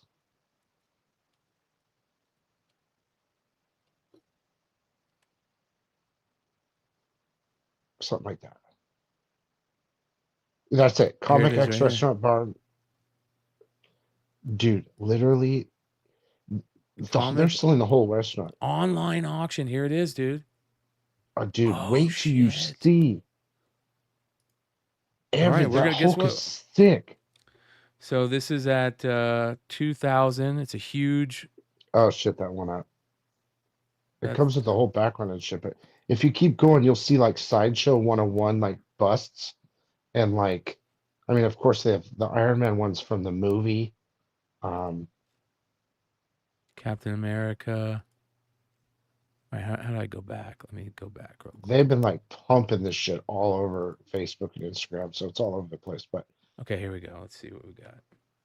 yeah, I saw the life-size stuff that I'm just too expensive for me. I want to see the sideshow pieces though, right? yeah, you'll The see 'em. prints. Oh, look Like at that. you're starting Red to Skull. there. That Joker, that Venom. Oh yes, that Venom. Joker. How much is that Venom right there? Or, The Venom is at 500 right now. Look oh, at dude, that.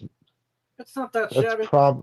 it's a little bit less than what you can. I think they're sold out now, but I Look think at you could that. buy them originally for That's 6 to so 9. I can't dope. remember. They might actually go for more than what they're worth, but when I saw it the other day, it was at $100. So I was like, "Oh my god, I gotta go there." That Joker is famous too. They got the Hellboy, Right Hand of Doom. Yeah, and The most all of it sideshow. like the themed Ghostbusters themed facade with light up Slimer. Dude, literally, they have facades for everything. It'd be so cool to buy one and put as your background in your room. Oh my god, it'd be Life sick. size authentic BB-8 statue. That's Here's the awesome. prints. Here's all the prints. Yeah. All the hot toys. Not only size- that, if you want kitchen shit, like chef shit, like dishware, table, I mean, the whole place is on sale, dude. life-size Simpsons statues. They've been Look at spending a all lot these, on man. advertising because I can already tell it's Life-size way more than it Gollum. was. How I much wish money? we could have gone there once before. This dude. Yeah, that Avengers. Alex Ross. Ross print. How much is that? Let me see. Is it signed? It Oh, is yes, but they usually have it. $65, dude. Yeah, I think it's probably. I don't know. You could go to a site and look at it, but I think that's a fine art print, and so they're a little bit more. You know what I Yeah. mean? The G clays. Oh, here's the Plastic Man one. I love that one. Let me see if he has the rare stuff, the super rare stuff, like the flipping off Uncle Sam, Pac-Man stuff, Voltron. Yeah, Funhouse. It was pennies 2 days ago. That's why I brought it up. But dude, they've been putting ads everywhere. It's been on the news. It's Oh, been here's so, comics. Got a ton of comics. Yeah, they have like little different things. Like a whole thing of Blu-ray, video games. But look, Yeah. like you can get a whole like chef oven and shit. Yeah, all Like, stainless steel stuff. Yeah, here's all the tables. I wonder if they yeah, I have was thinking about cases, getting it. like display cases, glass display cases. Yes, Yep, right they here. do. Look. They do, dude. Yep. How much are those? This one's 210. This one is at 270. Those things are expensive. Yep. Like I don't think that's expensive yet. But they TVs. are. Oh yeah, there's like fucking Tons of 100 TVs. TVs. $25. Yeah, This you want a audio good, big-ass equipment might be TV. good too. Let's see here. Printers, iPads, glasses. That's cool, man. I just wish you could have gone there once before it closed because it was like supposedly pretty cool. How long do you think it was open, man? A year and a half, 2 years. Wow. And that's the thing, going back to what we were saying, dude. It's about comics dying. It's not comics. The whole fucking planet is dying. It's all Yeah. going online. No one even goes out anymore. Yep. And that was like an experience. You know what I mean? Like No, or something. that would have been a cool place to visit. Did you Yeah. guys see that comment from Tom Hardy speaking about that? Check out this comment from Tom Hardy. He goes, "Being alone for a while is dangerous. It's addicting. Once you see how peaceful it is, you don't want to deal with people anymore." That's funny. That's the fucking truth, man. Holy Yeah, but cow. then you want that. That only lasts for so long. Yeah. 'Cause eventually, you want someone to be with you. Yes. Fucking A. Amen. It gets lonely being by yourself, that's for sure. All right, we got a giveaway to give away.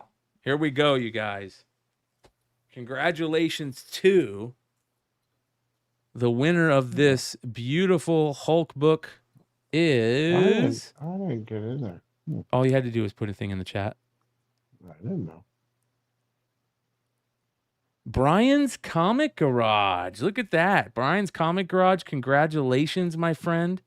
You're winning this beautiful prismatic Hulk 22. Let's see if I can get... There you go. You can see it. Look at the prismatic.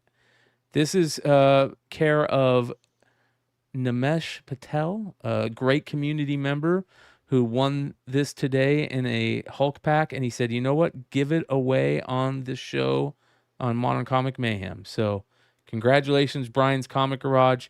Hit me up on IG, brother, and we'll get this sent out to you. That is freaking awesome. Beautiful, beautiful book. Shout out to everybody that helps support this channel, including these guys that are on the stage with me right now. We are going to be back with another sale. I'll be back with my sale tomorrow night and Monday night as well. So make sure you guys are checking out the IG.